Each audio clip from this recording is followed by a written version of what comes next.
والصلاة والسلام على أشرف المخلوقين سيدنا محمد صلى الله عليه وسلم وعلى آله وأصحابه أجمعين. أما بعد، إن أريد إلا الإصلاح ما استطعت وما توفيقي إلا بالله عليه توكلت وإليه أنيب.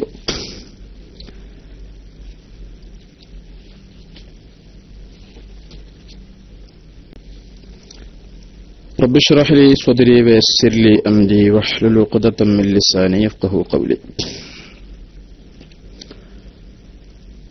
بسم الله الرحمن الرحيم ولا حول ولا قوة إلا بالله العلي العظيم. بسم الله الرحمن الرحيم ولا حول ولا قوة إلا بالله العلي العظيم. بسم الله الرحمن الرحيم ولا حول ولا قوة إلا بالله العلي العظيم. ഏറ്റവും ബഹുമാനമുള്ള സയ്യിദന്മാരെ, പണ്ഡിതന്മാരെ,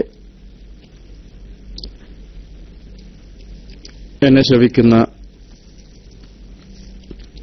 ക്ലാസ് റൂമിലെയും നമ്മുടെ റേഡിയോയിലെയും പ്രിയപ്പെട്ട സഹോദരീ സഹോദരന്മാരെ, ഞാൻ അല്പം വൈകിയാണ് എത്തിയത്. ഇതിന്റെ മുമ്പ് ഇവിടെ എന്താണ് നടന്നിരുന്നത് എന്നറിയില്ല. പെട്ടെന്ന് ഞാൻ പൈലക്സ് ഓണായതോടുകൂടി അമീർ സാഹിബ് മൈക്കയിൽ വന്നതാണ് കണ്ടത്. ലൈവായിരുന്നു അല്ലേ? അതെ, ഓക്കെ. അപ്പൊ ഞാൻ വൈകിയിട്ടില്ല എന്ന് തോന്നുന്നുണ്ട്. ഇപ്പൊ ഇഷ്യൊക്കെ ലേറ്റായത് കാരണം നിസ്കാരമൊക്കെ കഴിഞ്ഞ് പള്ളിയിൽ നിന്ന് എത്തുമ്പോഴേക്ക് 9 മണിയാവുകയാണ്. ആയിക്കോട്ടെ. ഏതായിരുന്നാലും ഞാൻ കഴിഞ്ഞ ഒരു ദിവസം ഇസ്രാ മിറാജിനെ സംബന്ധിച്ചുള്ള ചില നുറുങ്ങ് ചിന്തകൾ ഇവിടെ നിങ്ങളുടെ മുമ്പിൽ വെച്ചിട്ടുണ്ടായിരുന്നു. അന്ന് കുറച്ചുകൂടെ പറയാൻ വിചാരിച്ചത്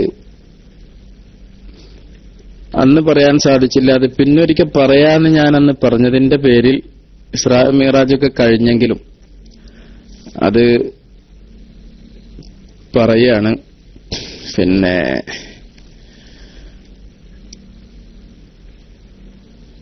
നമ്മളൊക്കെ സാധാരണ കേൾക്കാറുള്ള ചില കാര്യങ്ങൾ തന്നെ ആയിരിക്കാം. ഏതായിരുന്നാലും ഇൽമാണല്ലോ, ആവർത്തനാണെങ്കിൽ പോലും മോശാകൂല എന്നുള്ള വിശ്വാസം നമുക്കൊക്കെ ഉണ്ട്. കേട്ടാൽ പുണ്യമുണ്ടാകും. അറിയാവുന്നവർക്ക് ഒരു തദ്കീർ എന്ന നിലക്കും, ആരെങ്കിലും കേൾക്കാത്തവരുണ്ടെങ്കിൽ അവർക്ക് ഒരു പുതിയ പാഠമാകട്ടെ എന്ന നിലക്കുമാണ് ഞാൻ ഈ ചെറിയ അറിവുകൾ നിങ്ങളുടെ മുമ്പിൽ നിങ്ങളോട് പങ്കുവെക്കുന്നത്. അല്ലാഹു സുബ്ഹാനഹു വ തആല ഇതൊക്കെ നമ്മുടെ പാരത്രിക ലോകത്ത് ഉപകാരം കിട്ടുന്ന അഅ്മാലു സ്വാലിഹാത്തിൽ ഉൾപ്പെടുത്തി നമ്മളിൽ നിന്ന് ഖബൂൽ ചെയ്യട്ടെ. നമ്മുടെ ഈ സംരംഭം കൊണ്ട് ഒരുപാട് ആളുകൾക്ക് ചെറിയ തോതിലെങ്കിലും പരിശുദ്ധമായ ദീനിന്റെ പല വശങ്ങളും എത്തിച്ചു കൊടുക്കാൻ നമ്മുടെ ബഹുമാനപ്പെട്ട ഉസ്താദുമാർക്ക് സാധിക്കുന്നുണ്ട്. പലരും ഇവിടെ നടത്തുന്ന സേവനങ്ങൾ വിലമതിക്കാത്തതാണ്. മഹാന്മാരായ നമ്മുടെ പണ്ഡിതന്മാരൊക്കെ നമ്മുടെ ക്ലാസ് റൂമിനെ വലിയ ഒരു സംരംഭമായി തന്നെ കാണുകയും ആ പ്രാധാന്യത്തോടെ തന്നെ അവരൊക്കെ ഇവിടെ വന്നുകൊണ്ട് വിവിധ വിഷയങ്ങളെ നമുക്ക് അവതരിപ്പിച്ചു തരികയും ചെയ്യുന്നുണ്ട്. തിരക്കുള്ളവരാണ് പലരും. എന്നിട്ട് പോലും ഇതിന്റെ വില മനസ്സിലാക്കിക്കൊണ്ട് തന്നെ അവരൊക്കെ ക്ലാസ് റൂമിനോട് സഹകരിക്കുന്നത് കാണുമ്പോൾ സന്തോഷമുണ്ട്. അല്ലാഹു സുബ്ഹാനഹു വ തആല എല്ലാവർക്കും അർഹമായ പ്രതിഫലം നൽകി അനുഗ്രഹിക്കട്ടെ. വിനീതനെ ഞാൻ പറയാൻ അന്ന് പറയാതെ പോയത്,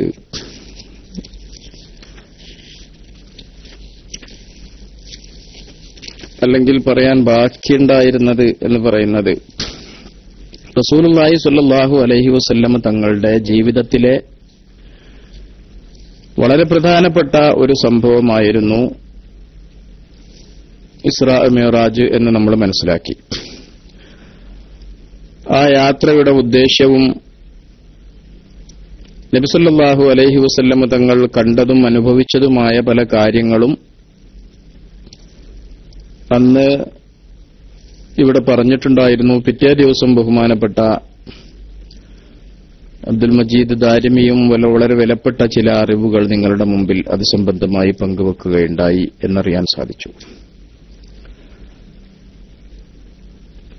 ഞാനന്ന് പറയാൻ ബാക്കിയുണ്ടായിരുന്ന ചില അനുഭവങ്ങളുടെ, നബി സല്ലല്ലാഹു അലൈഹി വസല്ലം തങ്ങൾ കണ്ട ചില സംഭവങ്ങളുടെ വിശദാംശങ്ങൾ മാത്രമാണ് പറയാൻ ആഗ്രഹിക്കുന്നത്. ഇസ്രാ മിഅ്റാജ് അടുത്തപ്പോ നമ്മൾ പല തരത്തിലുള്ള വീഡിയോ ഓഡിയോ ക്ലിപ്പുകളൊക്കെ ഫേസ്ബുക്കിലും വാട്സപ്പിലും ഒക്കെ കാണുകയുണ്ടായി. നിങ്ങളിൽ പല ആളുകളും അത് കണ്ടിട്ടുണ്ടാകും, അറിഞ്ഞിട്ടുണ്ടാകുമെന്ന് ഞാൻ മനസ്സിലാക്കുന്നു. സലഫി വിഭാഗത്തിന്റെ അല്ലെങ്കിൽ വഹാബി പ്രസ്ഥാനത്തിന്റെ വളരെ പ്രമുഖരായ പല പണ്ഡിതന്മാരും അതിൽ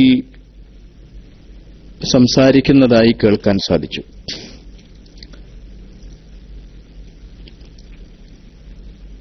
ഇസ്രാ മിഅ്റാജിന്റെ പകലിൽ റജബ് 27 പകലിൽ പൂർവസൂരികളായ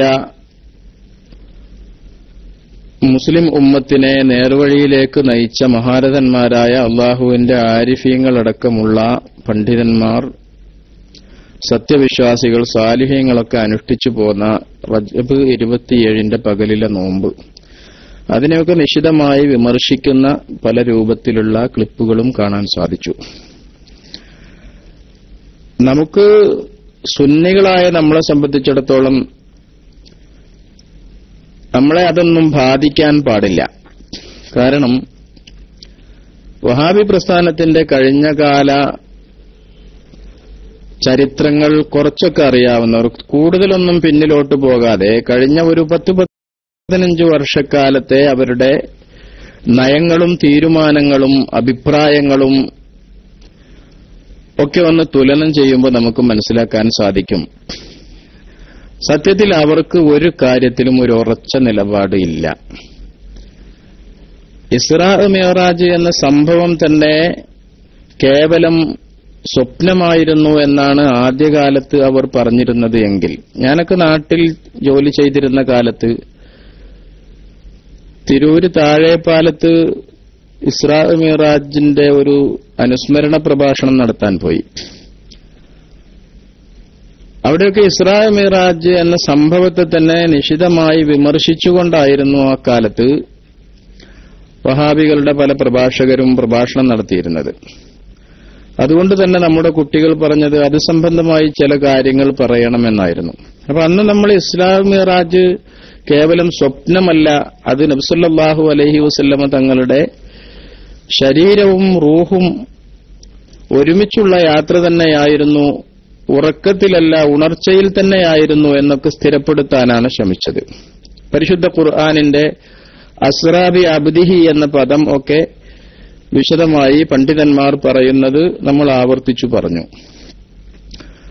കുറെ കാലം കഴിഞ്ഞപ്പോൾ അവർ ആ അഭിപ്രായത്തിൽ നിന്നൊക്കെ പിന്നോട്ട് പോയതാണ് നമുക്ക് കാണാൻ സാധിച്ചത്. ഇന്ന് അത് കേവലം സ്വപ്നമായിരുന്നു എന്നുള്ള ഒരു അഭിപ്രായം കേരള വഹാബികൾക്ക് ഇല്ല എന്നാണ്, ഭൂരിഭാഗം വഹാബികൾക്കും ഇല്ല. പിന്നെ അതിലുണ്ട് ഈ ഷിയാക്കളെ മാതിരി വളരെ തീവ്രമായ ചില അഭിപ്രായമുള്ള ആളുകൾ കുറച്ചൊക്കെ ഇപ്പോഴും ഉണ്ടാകും. ഒരുപക്ഷെ ഷിയാക്കളിൽ ഒരു വിഭാഗം വിശ്വസിക്കുന്നത് ജിബ്രീൽ അലൈഹിസ്സലാം വഹയുമായി വന്നത് അലി റളിയല്ലാഹു അൻഹുവിന് കൊടുക്കാനായിരുന്നു, അത് ആളെ പേച്ചുകൊണ്ട്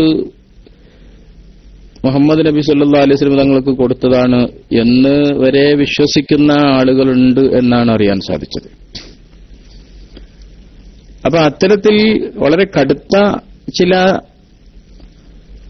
ചിന്താഗതിക്കാരതിലുണ്ടാകാൻ സാധ്യതയുണ്ട്. അവരൊരു പക്ഷേ അത് സ്വപ്നം തന്നെയാണ് എന്നും വിശ്വസിക്കുന്നുണ്ടാകാം. എന്നാൽ ഒരുപാട് ഗ്രൂപ്പുകളുള്ള വഹാബി പ്രസ്ഥാനത്തിന്റെ മിക്കവാറും ഗ്രൂപ്പുകളൊക്കെ ഇന്ന് ഇസ്രാ മിഅ്റാജ് അതൊരു ശാരീരിക യാത്ര തന്നെയായിരുന്നു എന്നിടത്തേക്ക് എത്തിയിട്ടുണ്ട്. പറഞ്ഞു വന്നത് അവരുടെ അഭിപ്രായങ്ങളൊക്കെ വർഷം തോറും ഇങ്ങനെ മാറിക്കൊണ്ടിരിക്കും. കാരണം അവർ പഠനം നടത്തിക്കൊണ്ടിരിക്കുകയാണ്. അവർ ഹദീസുകളിലൊക്കെ പഠനം നടത്തുകയാണ്, ഖുർആനിൽ പഠനം നടത്തുകയാണ്, റിസർച്ച് നടത്തിക്കൊണ്ടിരിക്കുക. അപ്പൊ അവർ പലതും കണ്ടു എന്ന് വരും. ആ കാണുന്നതൊക്കെയാണ് ആ കാലത്തെ തീരുമാനം എന്ന്, അതാണ് ശരി എന്ന് അവർ വിശ്വസിക്കുകയും അത് അവരുടെ അനുയായികളോട് പറയുകയും ചെയ്യും. അത് ഒരു കൊല്ലം കഴിയുമ്പോൾ അല്ലെങ്കിൽ 6 മാസം കഴിയുമ്പോൾ അവർ പഠനം പുരോഗമിക്കുമ്പോൾ വേറെ പുതിയ തെളിവുകൾ കാണും. അപ്പോ പഴയ അഭിപ്രായത്തിൽ നിന്ന് മാറും. നമ്മളെ സംബന്ധിച്ചിടത്തോളം നമുക്ക് പുതിയ ഗവേഷണങ്ങൾ വിശ്വാസപരമായ അല്ലെങ്കിൽ കർമ്മപരമായ കാര്യങ്ങളിൽ ഇല്ല. അത് മുജ്തഹിദീങ്ങളായ അഖീദയുടെ ഇമാമിയങ്ങളും അതുപോലെ തന്നെ മുജ്തഹിദുകളായ കർമ്മശാസ്ത്ര പണ്ഡിതന്മാർ അല്ലെങ്കിൽ മദാഹിബുൽ അർബഅത്തിന്റെ അയിമ്മത്ത് നമുക്ക് വിശദീകരിച്ചു തന്നിട്ടുണ്ട്. നമ്മൾ അവരുടെ ഗ്രന്ഥങ്ങളിൽ രേഖപ്പെടുത്തിയ കാര്യങ്ങൾ അതുമാത്രമാണ് നമ്മൾ സ്വീകരിക്കുന്നത്. പുതിയ ഗവേഷണങ്ങൾ നമ്മൾ നടത്തുന്നില്ല. അതുകൊണ്ട് അവർ എടുത്ത തീരുമാനം അത് തന്നെയാണ്. അതിന് വേറെ ദലീലുകൾ ഇല്ലാത്തിടത്തോളം കാലം അത് തന്നെയാണ് സത്യം, അത് തന്നെയാണ് ഇസ്ലാമിന്റെ നിയമങ്ങൾ എന്നാണ് നമ്മൾ മനസ്സിലാക്കുന്നത്.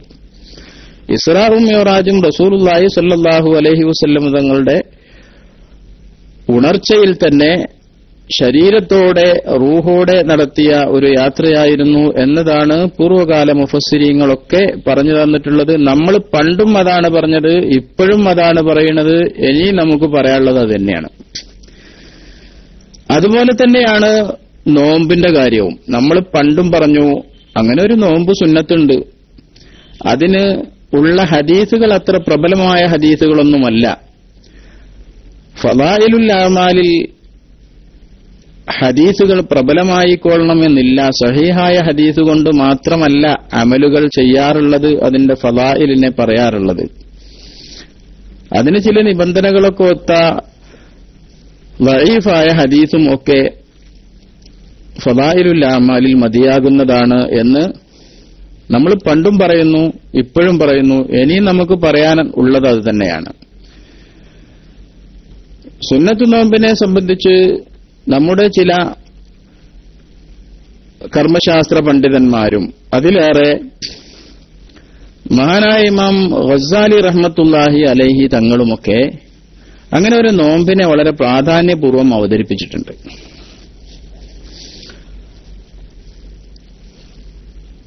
അതുകൊണ്ട് തന്നെയാണ് നമ്മുടെ പൂർവ്വസൂരികളായ അഇമ്മത്ത് അങ്ങനെ ഒരു നോമ്പിനെ അനുഷ്ഠിച്ചു പോന്നത്.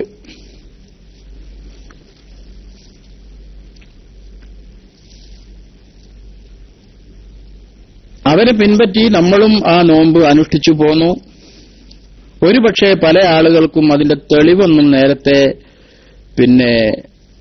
എവിടെയാണ് ഇസ്രാ മിഅ്റാജിന്റെ നോമ്പിന് തെളിവ് എന്ന് ചോദിച്ചാൽ പെട്ടെന്ന് അങ്ങനെ ഉത്തരം നൽകാനൊന്നും സാധിച്ചോളണം എന്നില്ല. എന്നാൽ സത്യത്തിൽ അതിനെക്കുറിച്ച് കൂടുതൽ കിതാബുകൾ പരിശോധിക്കുമ്പോൾ വ്യക്തമായ തെളിവുകൾ തന്നെ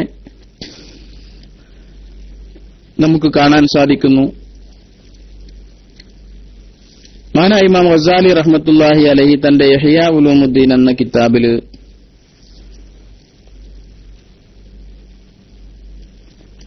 റജബ് 27 പകലിൽ നോമ്പനുഷ്ഠിക്കുന്നതിനെ കുറിച്ച് പറയുന്നുണ്ട്.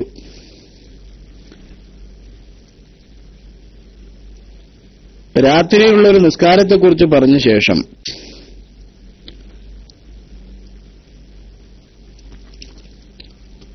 ويدعو لنفسه بما شاء من أمر دنياه وآخرته ويصبح صائما فإن الله يستجيب دعاءه كله إلا أن يدعو في معصية.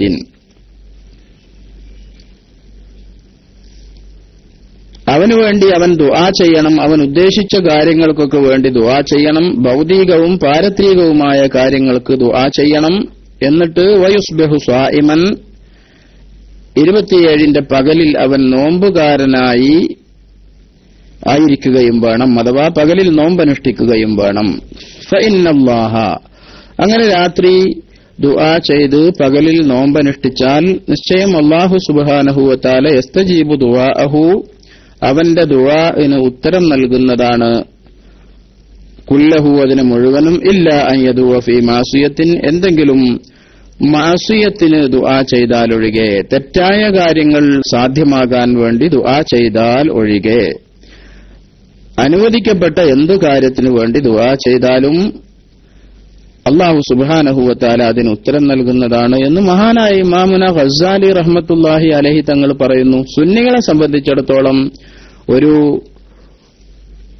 സുന്നത്ത് നോമ്പിന് ഇമാം ഗസ്സാലി റഹ്മത്തുള്ളാഹി അലൈഹിയുടെ ഈ ഒരു അഭിപ്രായം മതി. കാരണം ഇത് ഒരു സുന്നത്ത് നോമ്പ് എന്ന് പറഞ്ഞാൽ ഒരിക്കലും അത് റജബ് മാസത്തിലുള്ള നോമ്പിന്റെ പ്രാധാന്യം റസൂലുള്ളാഹി സ്വല്ലല്ലാഹു അലൈഹി വസല്ലം തങ്ങൾ വേറിട്ട് പറഞ്ഞിട്ടുണ്ട്. ഇനി വേറിട്ട് പറഞ്ഞതൊക്കെ ഹദീസുകൾ പ്രബലമല്ല എന്നൊരു വിഭാഗം പറയുകയാണെങ്കിൽ അഷ്ഹുറുൽ ഹുറുമിന്റെ നോമ്പിനെ കുറിച്ച് പ്രബലമായ ഹദീസുകളുണ്ട്. റജബ് മാസം അഷ്ഹുറുൽ ഹുറുമിൽ പെട്ടതാണ്. അഷ്ഹുറുൽ ഹുറുമിലെ നോമ്പിന് വളരെ പ്രാധാന്യമുണ്ട് എന്ന് പറഞ്ഞാൽ അതിൽപ്പെട്ട ഒരു മാസമാണ് റജബ്. ആ റജബിലുള്ള എല്ലാ ദിവസത്തെ നോമ്പിനും പ്രാധാന്യമുണ്ട്. ഇവിടെ റജബ് 27 അഷ്ഹുറുൽ ഹുറുമായ റജബ് മാസത്തിലെ ഒരു ദിവസമാണ്. ആ ദിവസത്തിലുള്ള നോമ്പിന് പ്രത്യേകം പ്രാധാന്യമുണ്ട് എന്ന് ഇമാം ഗസ്സാലി റഹ്മത്തുള്ളാഹി അലൈഹി തങ്ങൾ പറയുകയും ചെയ്യുന്നു. അപ്പൊ സുന്നികളെ സംബന്ധിച്ചിടത്തോളം ഈ നോമ്പനുഷ്ഠിക്കാൻ ഈ തെളിവ് ധാരാളമാണ്.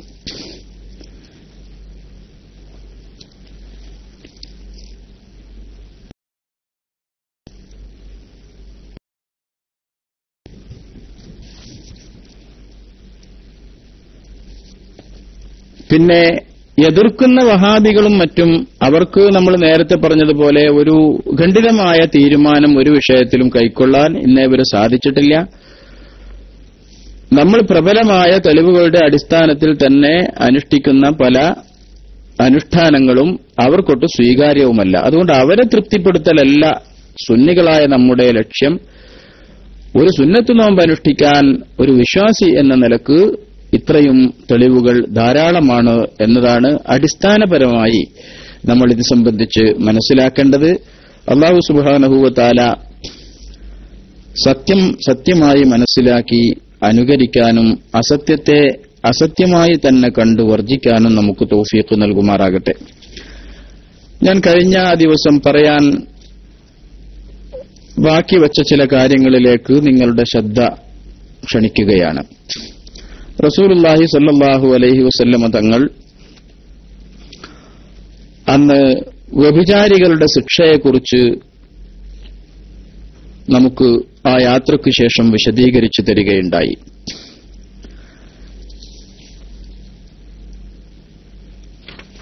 അത് നമ്മൾ കഴിഞ്ഞ ക്ലാസ്സിൽ പറഞ്ഞു.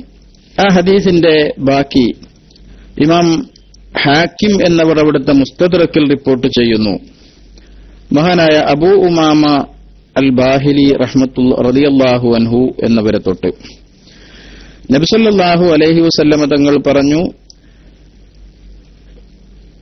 എന്നെ ഇസ്റാ നടത്തിയ രാത്രിയിൽ എന്റെ കൂടെ ഉണ്ടായിരുന്ന മലക്കുകൾ എന്നെ കൊണ്ടുപോയി അങ്ങനെ ഒരു മലയുടെ മുകളിലേക്ക് കയറാൻ ആവശ്യപ്പെട്ടു. ഫഖാലി ഇസ്അദ്,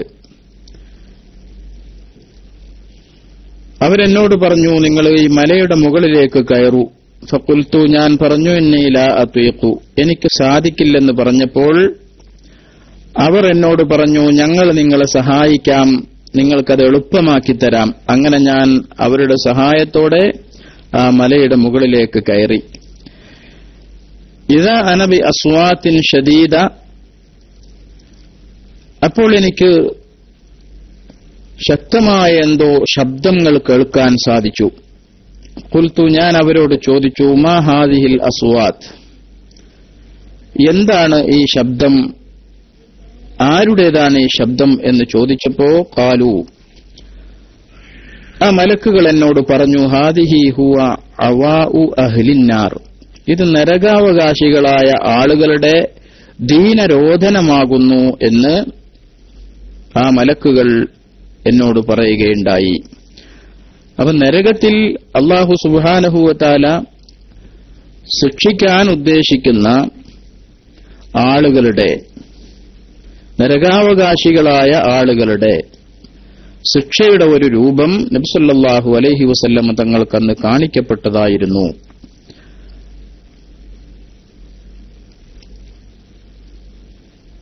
പിന്നീട് ثم انطلق بي فإذا بقوم معلقين بأراقيبهم مشققة أشداقهم تسيل أشداقهم دما. പിന്നെ കുറെ ആളുകളെ എനിക്ക് കാണിക്കപ്പെട്ടു.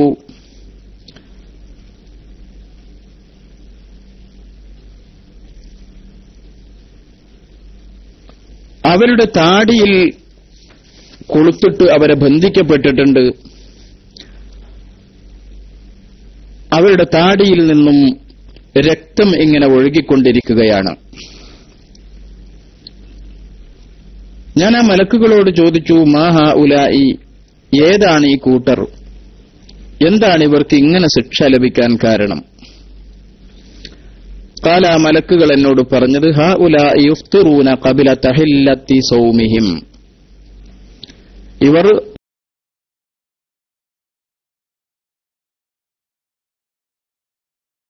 നോമ്പ് മുറിക്കാൻ സമയമാകുന്നതിന്റെ മുമ്പ്, അതുകൊണ്ട് തന്നെ വളരെ ശ്രദ്ധിക്കേണ്ട കാര്യമാണ്, നോമ്പ് തുറക്കാൻ സമയമാകുന്നതിന്റെ മുമ്പ് നോമ്പ് തുറക്കുന്നവർക്കുള്ള ശിക്ഷയാണ് ഇവിടെ നബി സല്ലല്ലാഹു അലൈഹി വസല്ലം തങ്ങൾക്ക് കാണിക്കപ്പെട്ടത്. ഒരു വിഭാഗം ആളുകളുടെ താടിക്ക് കൊളുത്തിട്ട് താടിയിൽ അവർ ബന്ധിക്കപ്പെട്ടിട്ടുണ്ട്. അവരുടെ വായയിൽ നിന്ന് താടിയിലൂടെ ഇങ്ങനെ രക്തം ഒഴുകിയിരിക്കുന്നു. ഞങ്ങൾ തുടർന്നു. ثم انطلقا بي فإذا بقوم أشد شيء انتفاخا وأنتنه ريحا وأسوأه منظرا. പിന്നെ ഞാൻ ഒരു വിഭാഗം ആളുകളുടെ അടുക്കലേക്ക് എന്നെ കൊണ്ടുപോകപ്പെട്ടു. അവരുടെ ശരീരം ഇങ്ങനെ വീർത്ത് പൊട്ടാറായിരിക്കുന്നു. വഅൻതനുഹു റീഹൻ, വളരെ അസഹ്യമായ ദുർഗന്ധം അവരിൽ നിന്ന് അടിച്ചു വീശുന്നു. വഅസ്വഉ മൻദറൻ, ഏറ്റവും വികൃതമായ രൂപമാണ് എനിക്ക് അവരിൽ കാണാൻ സാധിച്ചത്. ഞാൻ അവരോട്, മലക്കുകളോട് ചോദിച്ചു, മൻ ഹഉലാഇ, ആരാണ് ഈ കൂട്ടരെന്ന് ചോദിച്ചപ്പോ അവരെന്നോട് പറഞ്ഞത്, ഹഉലാഇ ഇസ്സാനൂന വസ്സവാനി, ഇത് വ്യഭിചാരികളും വ്യഭിചാരിണികളുമാണ്. വീർത്തു പൊട്ടാറായ ശരീരവും അസഹ്യമായ ദുർഗന്ധവും വളരെ മോശമായ രൂപത്തിലുള്ള ശരീരപ്രകൃതിയും ഉള്ള, കാണാൻ വികൃതമായി തോന്നുന്ന രൂപത്തിലുള്ള കുറെ ആളുകൾ ശിക്ഷ ഇങ്ങനെയാണ് എന്നെ പഠിപ്പിക്കുകയായിരുന്നു. സുമ്മന്തലഖ ബി, പിന്നെയും അവരെന്നെ കൊണ്ട് യാത്ര തുടർന്നു. ഫഇദാ അന ബിനിസാഇൻ തൻഹശു സദിയഹുന്നൽ ഹയ്യാത്ത്, ഒരു വിഭാഗം സ്ത്രീകളുടെ അടുക്കലേക്ക് എന്നെ കൊണ്ടുപോയി. അവരുടെ സ്തനങ്ങൾ പാമ്പുകൾ കൊത്തിത്തിന്നുകൊണ്ടിരിക്കുന്നു.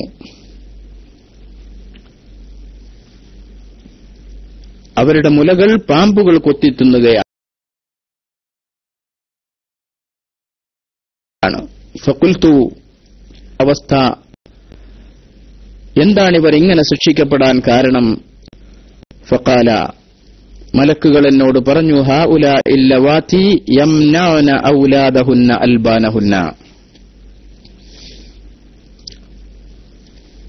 ഇവരുടെ കുട്ടികൾക്ക്, മുലകുടിപ്രായമുള്ള കുട്ടികൾക്ക് മുല കൊടുക്കാൻ വിസമ്മതിക്കുന്നവരായിരുന്നു.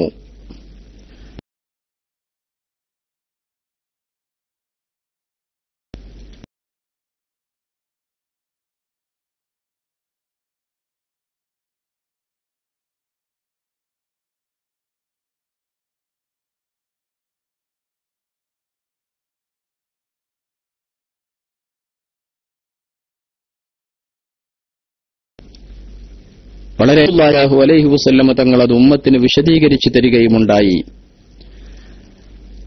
മുലകുടിപ്രായത്തിലുള്ള കുട്ടികൾക്ക് പാല് കൊടുക്കാതെ മുലയൂട്ടുന്നതിൽ നിന്ന് വിസമ്മതം പ്രകടിപ്പിച്ച പെണ്ണുങ്ങൾക്ക് അല്ലാഹു സുബ്ഹാനഹു വ തആല നൽകാനിരിക്കുന്ന ശിക്ഷ അവരുടെ സ്തനങ്ങൾ പാമ്പുകൾ കൊത്തിത്തിന്നുന്ന രൂപത്തിലായിരിക്കുമെന്ന് ഈ ഹദീസ് നമ്മളെ പഠിപ്പിക്കുകയാണ്.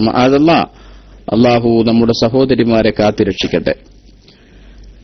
സൗന്ദര്യം നഷ്ടപ്പെടുമെന്ന പേരിൽ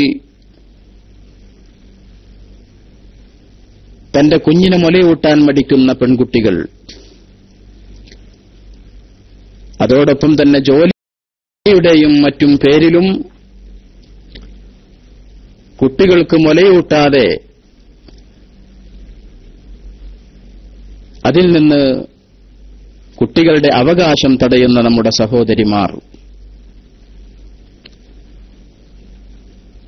2 വർഷം മുല കുടിക്കുക എന്നുള്ളതൊരു കുട്ടിയുടെ അവകാശമാണ്.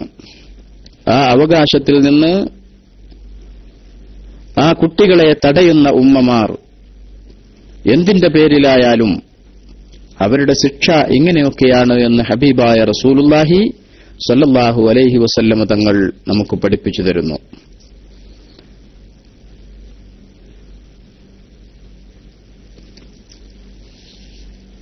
ഹാദാ ഹദീസുൻ സഹീഹുൻ. ഹദീസ് കുറെ വിശാലമാണ്.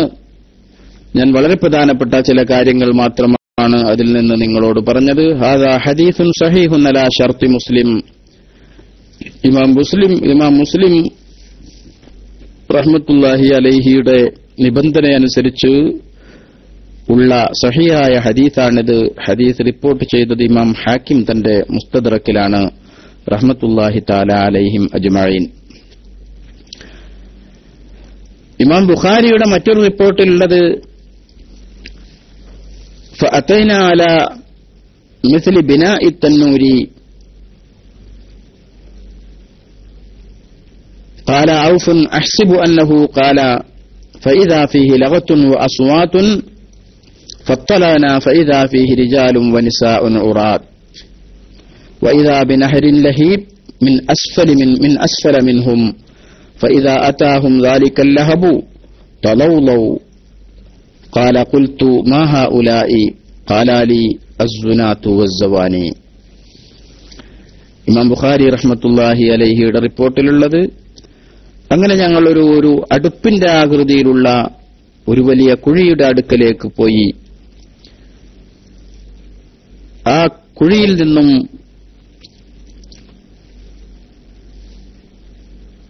വലിയ ശബ്ദം ഇങ്ങനെ പുറത്തേക്ക് വരുന്നു. ഞങ്ങൾ ആ കുഴിയിലേക്ക് നോക്കിയപ്പോൾ അതിൽ കുറെ ആണുങ്ങളും പെണ്ണുങ്ങളുമുണ്ട്, നഗ്നരായ സ്ത്രീ പുരുഷന്മാർ. അതിന്റെ താഴ്ഭാഗത്തുകൂടെ കത്തിയാളുന്ന തീ ഇങ്ങനെ ഒഴുകിക്കൊണ്ടിരിക്കുകയാണ്. വഇദാ ബിനഹരിൽ ലഹീബ്,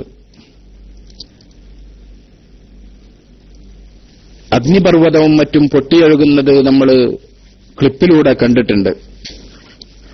അതൊക്കെ കാണുമ്പോ റസൂലുള്ളാഹി സ്വല്ലല്ലാഹു അലൈഹി വസല്ലമ തങ്ങൾ ഈ പറഞ്ഞതിന്റെ കൃത്യമായ രൂപം ഇങ്ങനെ മനസ്സിലാവുകയാണ്. എങ്ങനെയാണ് ഇങ്ങനെ തീയിന്റെ നദി എന്നാണ് പറഞ്ഞത്. കത്തിയാളുന്ന തീ ഇങ്ങനെ ഒഴുകിക്കൊണ്ടിരിക്കുന്നു എന്ന് പറഞ്ഞപ്പോ ആ ഒരു ലാവ പൊട്ടിയൊഴുകുന്നത്, അഗ്നിപർവ്വതം പൊട്ടിയൊഴുകുന്നത് കൂടെ കണ്ടപ്പോ ഇതിന്റെ കൃത്യമായ അർത്ഥം നമുക്ക് ബോധ്യപ്പെടുകയാണ്. ആ കുഴിയുടെ അടിഭാഗത്തിലൂടെ തീയിന്റെ നദി ഇങ്ങനെ ഒഴുകിക്കൊണ്ടിരിക്കുകയാണ്. അത് അവരുടെ ചുവട്ടിലേക്ക് ആ തീ ഇങ്ങനെ ഒഴുകി വരുമ്പോൾ അവരിങ്ങനെ ശബ്ദിക്കുകയും മേൽപോട്ട് പൊന്തി വരികയും ചെയ്യുന്നു. ഞാൻ എന്റെ കൂടെയുള്ള മലക്കുകളോട് ചോദിച്ചു, ഇത് ആരാണ്? അവരെന്നോട് പറഞ്ഞു, ഇത് വ്യഭിചരിക്കുന്ന ആണുങ്ങളും പെണ്ണുങ്ങളുമാണ്. മഅദല്ലാഹ്, അല്ലാഹു കാത്തുരക്ഷിക്കുമാറാകട്ടെ. ഇനി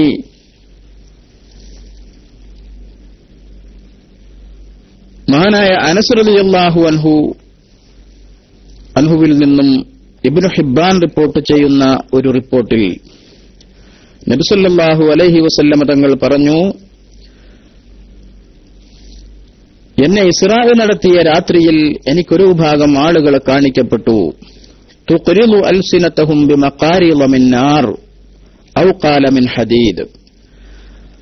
അവർ അവരുടെ നാവുകൾ ഇരുമ്പിന്റെ കൊളുത്തുകൾ കൊണ്ട്, അല്ലെങ്കിൽ നരകത്തിൽ നിന്നുള്ള കൊളുത്തുകൾ കൊണ്ട്, റാവി ശക്ക് പറഞ്ഞിട്ടുണ്ട്, ഒന്നുകിൽ മഖാരിള മിൻ നാർ എന്നാണ്, അല്ലെങ്കിൽ മഖാരിള മിൻ ഹദീദ് എന്നാണ്. നരകം കൊണ്ടുള്ള കൊളുത്ത് അല്ലെങ്കിൽ ഇരുമ്പിന്റെ കൊളുത്തുകൾ കൊണ്ട് അവർ അവരുടെ നാവിനെ ഇങ്ങനെ മാന്തി പുലർത്തുന്നു. ഞാൻ അവരോട് ചോദിച്ചു, മൻ ഹഉലാഇ, ആരാണ് വിഭാഗം എന്ന് ചോദിച്ചപ്പോ ജിബ്രീൽ അലൈഹിസ്സലാം എന്നോട് പറഞ്ഞു, ഖുതബാഉ മിൻ ഉമ്മത്തിക, ഇത് അങ്ങയുടെ സമൂഹത്തിലുള്ള ചില പ്രസംഗകരാണ് റസൂലേ എന്ന് എന്നോട് ജിബ്രീൽ അലൈഹിസ്സലാം മറുപടി പറഞ്ഞു. ഫിത്ന പ്രസംഗിക്കുന്ന ആളുകളാണ്, ആളുകൾക്കിടയിൽ കുഴപ്പമുണ്ടാക്കാൻ പ്രേരിപ്പിക്കുന്ന രൂപത്തിൽ പ്രസംഗിക്കുന്ന ആളുകൾ, അവരുടെ ശിക്ഷയാണ് ഈ നൽകിക്കൊണ്ടിരിക്കുന്നത് എന്ന് ജിബ്രീൽ അലൈഹിസ്സലാം പറഞ്ഞതായി റസൂലുള്ളാഹി സ്വല്ലല്ലാഹു അലൈഹി വസല്ലം തങ്ങൾ നമുക്ക് വിശദീകരിച്ചു തരുന്നു. ഖുതബാഉ മിൻ ഉമ്മത്തിക യഅ്മുറൂന അന്നാസ ബിൽ ബിർരി വയൻസൗന അൻഫുസഹും വഹും യത്ലൂനൽ കിതാബ അഫലാ യഅഖിലൂൻ. നിങ്ങളുടെ ഉമ്മത്തിൽ നിന്നുള്ള പ്രഭാഷകരാണ്. ഏതെങ്കിലും ബനൂ ഇസ്രായേലിൽപ്പെട്ട ആളുകളെ കുറിച്ചല്ല പറയുന്നത്. ഈ ഉമ്മത്തിൽപ്പെട്ട ആളുകൾ യഅ്മുറൂന അന്നാസ ബിൽ ബിർരി, അവർ ആളുകളോട് നല്ലത് കൽപ്പിക്കുകയും സ്വയം അത് ചെയ്യുന്നതിൽ നിന്ന് പിന്നോട്ടു പോവുകയും ചെയ്യുന്നവരാണ്. വയൻസൗന അൻഫുസഹും, അവരത് ചെയ്യാറില്ല, മറ്റുള്ളവരോട് കൽപ്പിക്കും. വഹും യത്ലൂനൽ കിതാബ അഫലാ യഅഖിലൂൻ, അവർ അല്ലാഹുവിന്റെ കിതാബ് പാരായണം ചെയ്യുന്നില്ലേ, അവർ ചിന്തിക്കുന്നില്ലേ? അല്ലാഹു സുബ്ഹാനഹു വ തആല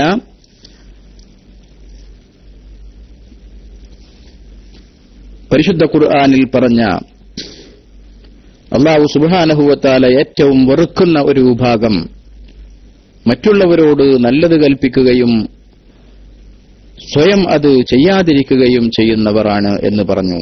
അതുതന്നെയാണ് ഇവിടെ റസൂലുള്ളാഹി സ്വല്ലല്ലാഹു അലൈഹി വസല്ലം തങ്ങളും ആ ഇസ്രാ മിഅ്റാജിന്റെ രാത്രിയിൽ കണ്ടതായി നമ്മളോട് ഓർമ്മപ്പെടുത്തിയത്.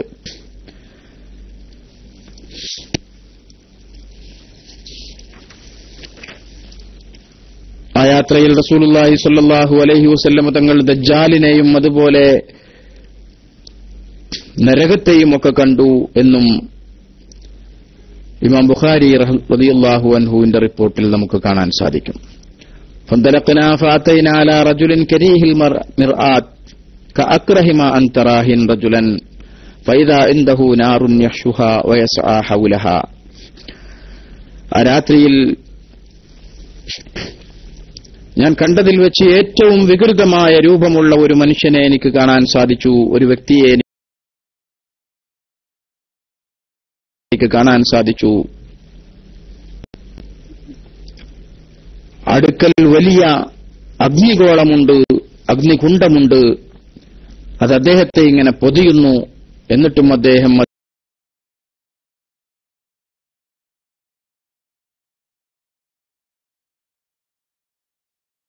അതിന്റെ ചുറ്റും ഇങ്ങനെ നടക്കുകയാണ്. ആ അഗ്നികുണ്ഡത്തിന്റെ ചുറ്റും നിന്നു. മാഹാദ, ആരാണ് ഈ വ്യക്തി എന്ന് ചോദിച്ചപ്പോ ഖാല,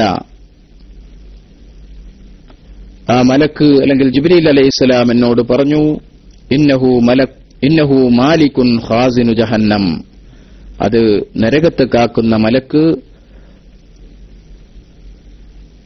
മാലിക് അലൈഹിസ്സലാമാണ് എന്ന് എന്നോട് പറയുകയുണ്ടായി. മാലിക് അലൈഹിസ്സലാമിന്റെ രൂപം വളരെ പേടിപ്പെടുത്തുന്ന രൂപത്തിലാണ് എന്നും കണ്ടാൽ തന്നെ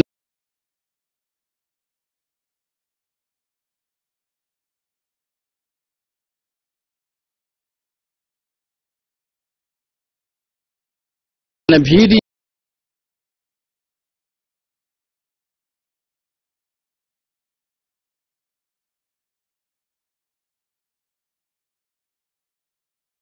തോന്നുന്ന രൂപത്തിലാണ് എന്നും ചുറ്റുമിരിക്കും.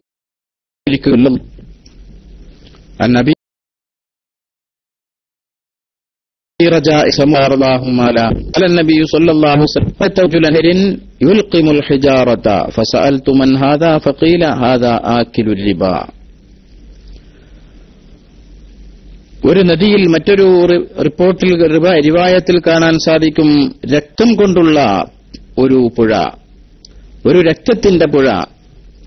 ആ പുഴയിൽ ഒരു മനുഷ്യൻ ഇങ്ങനെ നീന്തിക്കൊണ്ടിരിക്കുന്നു. അദ്ദേഹം ഒരു കല്ലിങ്ങനെ കടിച്ചു പിടിച്ചിട്ടുണ്ട്. ഞാൻ ചോദിച്ചു, ആരാണിത്? എന്നോട് പറയപ്പെട്ടു, ഇത് പലിശ തിന്നുന്നവനാകുന്നു.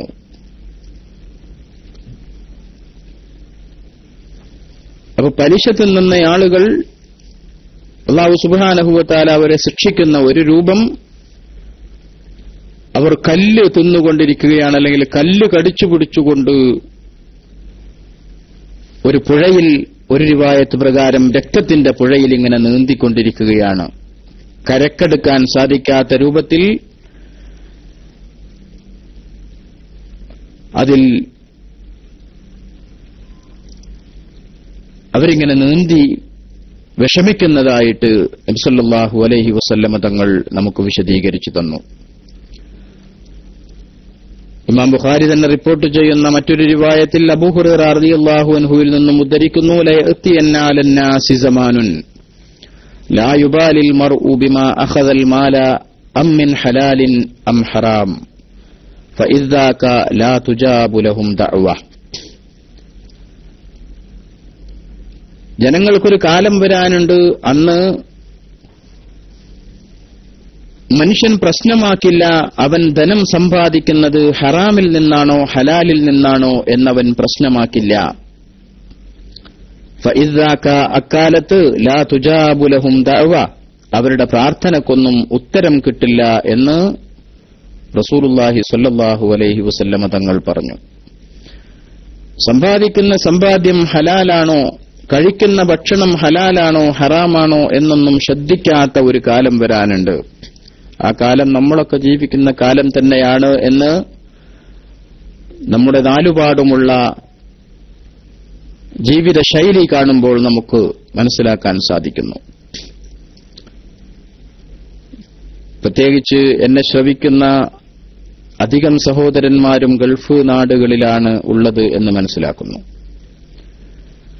ഗൾഫിലേക്ക് വരുന്നത് സമ്പാദിക്കാനാണ്, അത് ഏത് രൂപത്തിലും സമ്പാദിക്കുക എന്നുള്ള ഒരു കാഴ്ചപ്പാടാണ് പ്രവാസികളായ ആളുകളിൽ വലിയ ഒരു വിഭാഗത്തിനും ഉള്ളത്.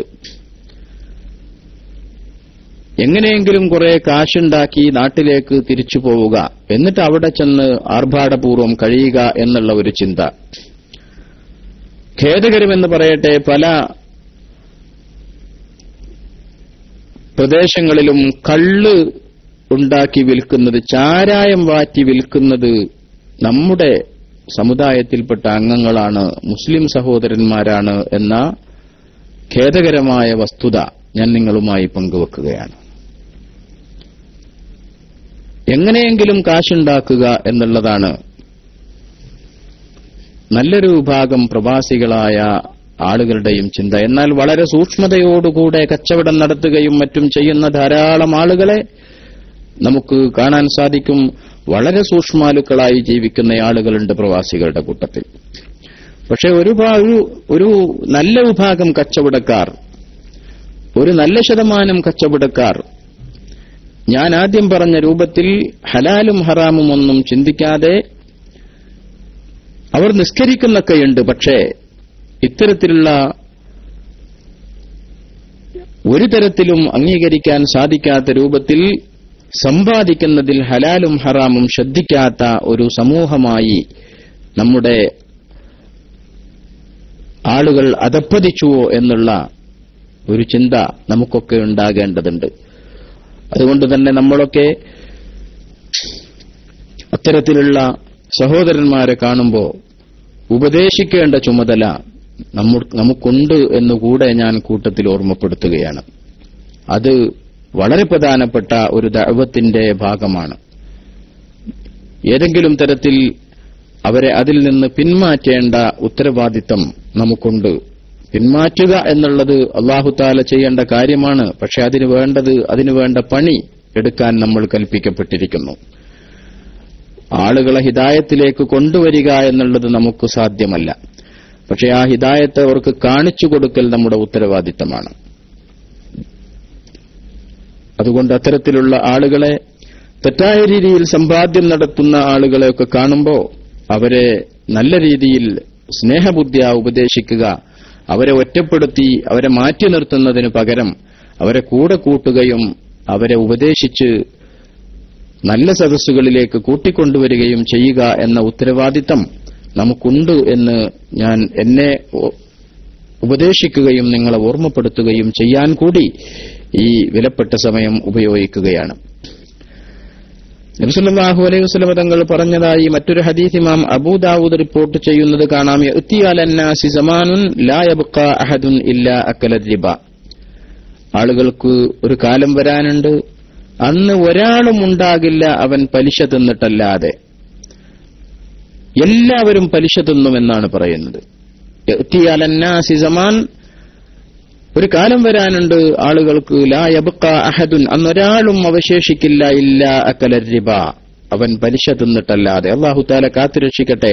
നമ്മുടെ കാലത്തെക്കുറിച്ചല്ലാതെ പിന്നെ ഏത് കാലത്തെക്കുറിച്ചാണ് ഹബീബായ റസൂൽ സല്ലല്ലാഹു അലൈഹി വസല്ലം തങ്ങൾ ഈ പറഞ്ഞത്? വമല്ലം യഅകുൽഹു, അവനത് തിന്നുന്നില്ലെങ്കിൽ, അസാബഹു മിൻ ഗുബാരിഹി, അതിന്റെ പൊടിപടലങ്ങളെങ്കിലും അവൻ എത്താതിരിക്കില്ല എന്നാണ്. അവൻ തിന്നില്ല എന്ന് വിചാരിച്ചു മാറി നിന്നാലും അതിന്റെ പൊടിപടലങ്ങൾ അവനെത്താതിരിക്കില്ല. അങ്ങനെ ഒരു കാലം വരാനുണ്ട് എന്ന്. ബാങ്കുമായി ബന്ധപ്പെടാത്ത രൂപത്തിലുള്ള പ്രവർത്തനങ്ങൾ, ക്രയവിക്രയങ്ങൾ സാധ്യമാകാത്ത ഒരു കാലത്താണ് നമ്മളൊക്കെ ഉള്ളത്. ബാങ്കുകളിൽ അധികവും കടുത്ത ഹറാമായ പലിശ കൊണ്ട് തന്നെ ക്രയവിക്രയങ്ങൾ നടത്തുന്നവരാണ് ഗൾഫ് നാടുകളിലും. പലിശക്ക് ഫായിദ എന്ന് പേരിട്ടു എന്നതാണ് ഇസ്ലാമിക രാജ്യങ്ങളിലുള്ള ബാങ്കിംഗ് സമ്പ്രദായത്തിന്റെ ഒരു പുതിയ രീതി. ഫായിദ എന്നാണ് പറയുക. അതുകൊണ്ടത് പലിശയല്ലാതാകില്ല. എന്നാൽ ഇസ്ലാമിക് ബാങ്കുകളുണ്ട്. ഇസ്ലാമിക് ബാങ്കുകളെ കുറിച്ചല്ല നമ്മൾ സംസാരിക്കുന്നത്.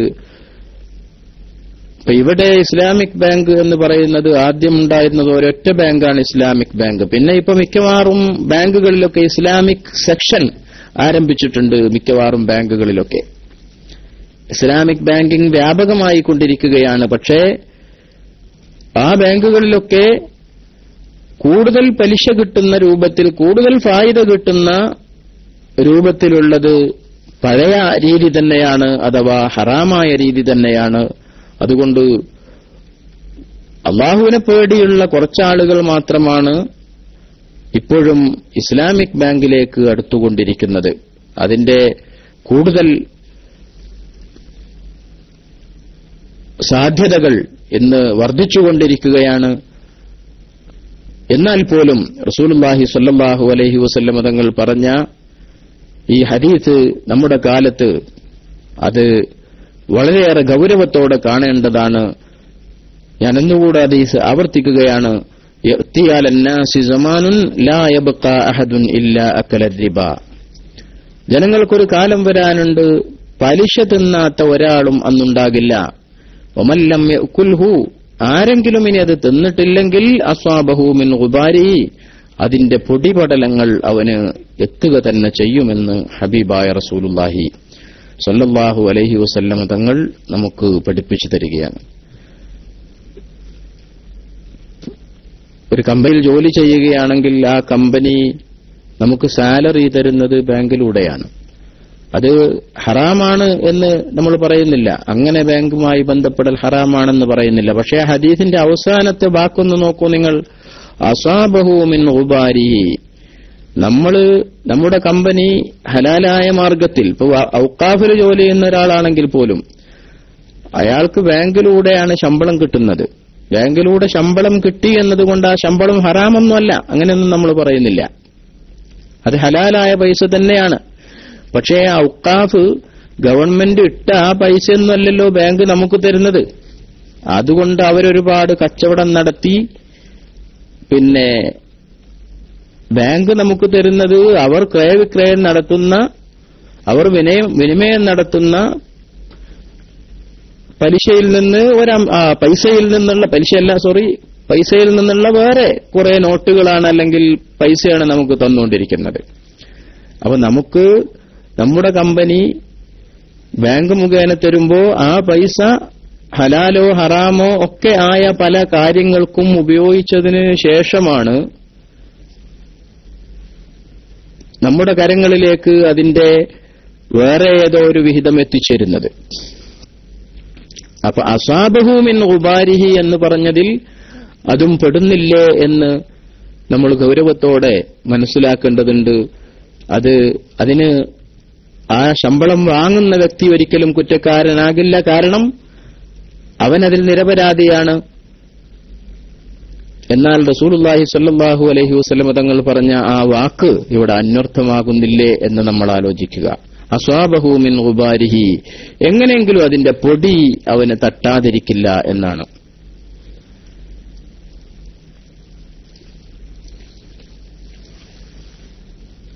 വ്യഭിചാരത്തിന്റെ ഗൗരവത്തെക്കുറിച്ച് നമ്മൾ പറഞ്ഞു. റസൂലുള്ളാഹി സ്വല്ലല്ലാഹു അലൈഹി വസല്ലം തങ്ങൾ പലിശയെക്കുറിച്ച് പറഞ്ഞപ്പോ ദിർഹമുൻ മിൻ ജിബൻ യഅകുലുഹു الرجുലു വഹുവ യഅലമു അശദ്ദു മിൻ 36 സന്യ. പലിശയിലൂടെ ലഭിക്കുന്ന ഒരു ദിർഹമും മിൻ ജിബൻ യഅകുലുഹു الرجുലു, മനുഷ്യൻ തിന്നുന്ന പലിശയിലൂടെ ലഭിച്ച ഒരു ദിർഹം, വഹുവ യഅലമു, അവനറിയാം അത് പലിശയാണ്, ഹറാമാണ് എന്നുള്ളത്. അത് അശദ്ദു മിൻ 36 സന്യ, അത് 36 തവണ വ്യഭിചരിക്കുന്നതിനേക്കാൾ കഠിനമാണ്, ഗൗരവമുള്ളതാണ് എന്ന് റസൂലുള്ളാഹി സ്വല്ലല്ലാഹു അലൈഹി വസല്ലം തങ്ങൾ പറയുന്നു. പലിശയിലൂടെ സമ്പാദിക്കുന്ന ഒരു ദിർഹം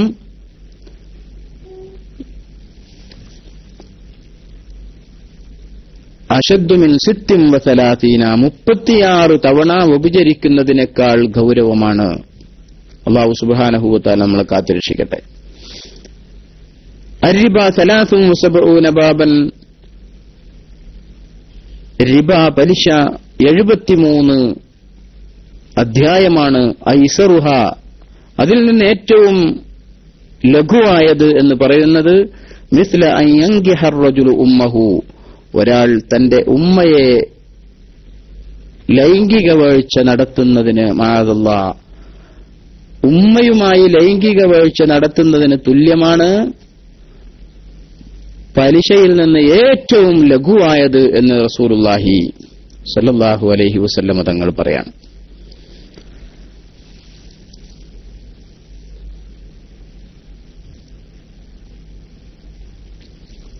رأيت ليلة أسري بي لما انتهينا إلى السماء السابعة فنظرت فوقي فإذا أنا برعد وبرق وصواعق. قال وأتيت على قوم بطونهم كالبيوت فيها الحيات ترى من خارج بطونهم فقلت من هؤلاء يا جبريل؟ قال هؤلاء أكلة الربا. ഇസ്രാ മിറാജിന്റെ രാത്രിയിൽ ഞങ്ങൾ 7-ാം ആകാശത്തെത്തിയപ്പോൾ എന്റെ മുകൾ ഭാഗത്ത് വലിയ ഇടിയും മിന്നലും വലിയ അട്ടഹാസങ്ങളുമൊക്കെ കേൾക്കുന്നു. ഞാൻ ജിബ്രീലിനോട് ചോദിച്ചു, എന്താണിത്?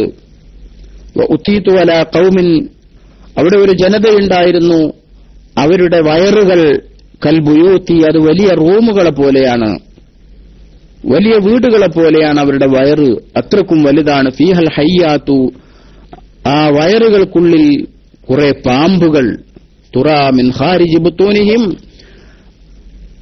വയറിന്റെ പുറത്തുനിന്ന് തന്നെ നോക്കിയാൽ വയറിന്റെ ഉള്ളിൽ ആ പാമ്പുകളെ കാണാൻ സാധിക്കും. കുറെ ആളുകൾ വലിയ വയറു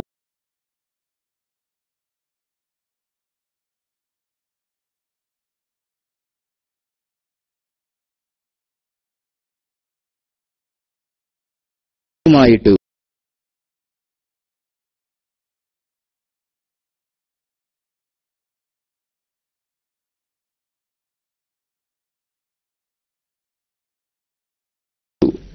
മിഥലൽ ബുയൂത്തി എന്നാണ് റസൂലുള്ളാഹി സ്വല്ലല്ലാഹു അലൈഹി വസല്ലം വിശദീകരിച്ചു തരികയാണ്. അങ്ങനെ ഞങ്ങൾ ഇങ്ങോട്ട് ഇറങ്ങിയപ്പോൾ നവർതു അസ്ഫല മിന്നി, ഞാൻ എന്റെ താഴ്ഭാഗത്തേക്ക് നോക്കുമ്പോൾ അവിടെ കുറെ പുകയും ശബ്ദകോലാഹലങ്ങളും ഒക്കെ കേട്ടു. ഞാൻ ജിബ്രീൽ അലൈഹിസ്സലാമിനോട് ചോദിച്ചു, എന്താണ് ഈ ശബ്ദവും ഈ പുകയുമൊക്കെ എന്ന് ചോദിച്ചപ്പോ ജിബ്രീൽ അലൈഹിസ്സലാം പറഞ്ഞു,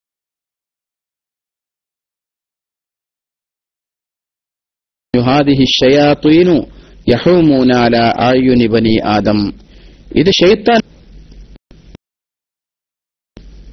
മനുഷ്യരുടെ കാഴ്ച തടയുകയാണ്, ലാ യതഫക്കറു ഫീ മലകൂതിസ് സമാവാതി വൽ അർളി, അത് കാരണം അവർക്ക് അല്ലാഹുവിന്റെ സൃഷ്ടിപ്പുകളുടെ രഹസ്യങ്ങളെക്കുറിച്ച് ചിന്തിക്കാൻ സാധിക്കുന്നില്ല. വലൗലാ ദാലിക, അങ്ങനെ ആ ശൈത്താൻമാർ അവരുടെ മുകളിൽ കാഴ്ച തടസ്സപ്പെടുത്തുന്നില്ലായിരുന്നുവെങ്കിൽ ലറഔൽ അജായിബ, അവർ അത്ഭുതങ്ങൾ കാണുമായിരുന്നു എന്ന്. അല്ലാഹുവിന്റെ സൃഷ്ടിപ്പിന്റെ രഹസ്യങ്ങൾ, അതിലുള്ള അത്ഭുതങ്ങൾ അവർക്ക് കാണിക്കപ്പെടുമായിരുന്നു. വേറെ ഒരു ഹദീസിലുണ്ടല്ലോ, ലൗല ശയാത്വീനു യഹൂമൂന അലാ ഖുലൂബി ബനി ആദം ലറഔ ഇലാ മലകൂതിസ് സമാവാതി വൽ അർള്, മനുഷ്യന്റെ ഹൃദയങ്ങൾക്കുമേൽ പിശാചിന്റെ ആധിപത്യമില്ലായിരുന്നുവെങ്കിൽ അവർ അവരുടെ ഉൾക്കാഴ്ച കൊണ്ട് അല്ലാഹുവിന്റെ സൃഷ്ടിപ്പുകളുടെ രഹസ്യങ്ങൾ കാണാൻ അവർക്ക് സാധിക്കുമായിരുന്നു എന്ന് റസൂലുള്ളാഹി സ്വല്ലല്ലാഹു അലൈഹി വസല്ലം തങ്ങൾ ഒരിക്കൽ പറഞ്ഞിട്ടുണ്ട്. അതിന്റെ മറ്റൊരു വാചകം തന്നെയാണ് ഈ ഹദീസിലും ഉള്ളത്. വലിയ പുകയും ശബ്ദവും ശബ്ദകോലാഹലങ്ങളുമൊക്കെ കണ്ടപ്പോൾ ഞാൻ ജിബ്രീലിനോട് ചോദിച്ചു, എന്താണിതെന്ന് ചോദിച്ചപ്പോൾ ജിബ്രീൽ അലൈഹിസ്സലാം എന്നോട് പറഞ്ഞത്, ഇത് മനുഷ്യന്റെ കാഴ്ചക്ക് തടസ്സം സൃഷ്ടിച്ചുകൊണ്ട് പിശാചുക്കൾ മേയുകയാണ്. അവർ അങ്ങനെ മനുഷ്യന്റെ കാഴ്ചക്ക് തടസ്സപ്പെടുത്തുന്നില്ലായിരുന്നുവെങ്കിൽ അവരുടെ ഹൃദയത്തിന്റെ കണ്ണുകൾ കൊണ്ട് അവർക്ക് അല്ലാഹുവിന്റെ മലക്കൂത്ത് കാണാൻ സാധിക്കുമായിരുന്നു, അത്ഭുതങ്ങൾ അവർക്ക് കാണാൻ സാധിക്കുമായിരുന്നു എന്ന് ജിബ്രീൽ അലൈഹിസ്സലാമിനോട് പറഞ്ഞു തന്നു എന്ന് റസൂലുള്ളാഹി സ്വല്ലല്ലാഹു അലൈഹി വസല്ലം തങ്ങൾ നമുക്ക് വിശദീകരിച്ചു തരികയാണ്. നിസ്കരിക്കാതെ ഉറങ്ങുന്നവന്റെ ശിക്ഷയും ആ രാത്രിയിൽ റസൂലുള്ളാഹി സ്വല്ലല്ലാഹു അലൈഹി വസല്ലം തങ്ങൾ പറഞ്ഞു തന്നു.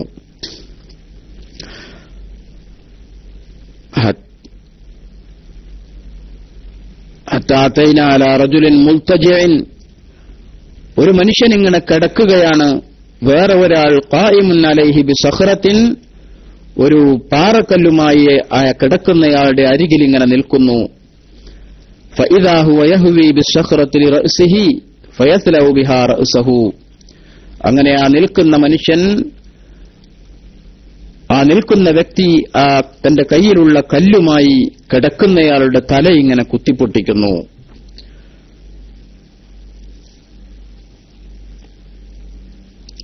ഒരു ഭാഗം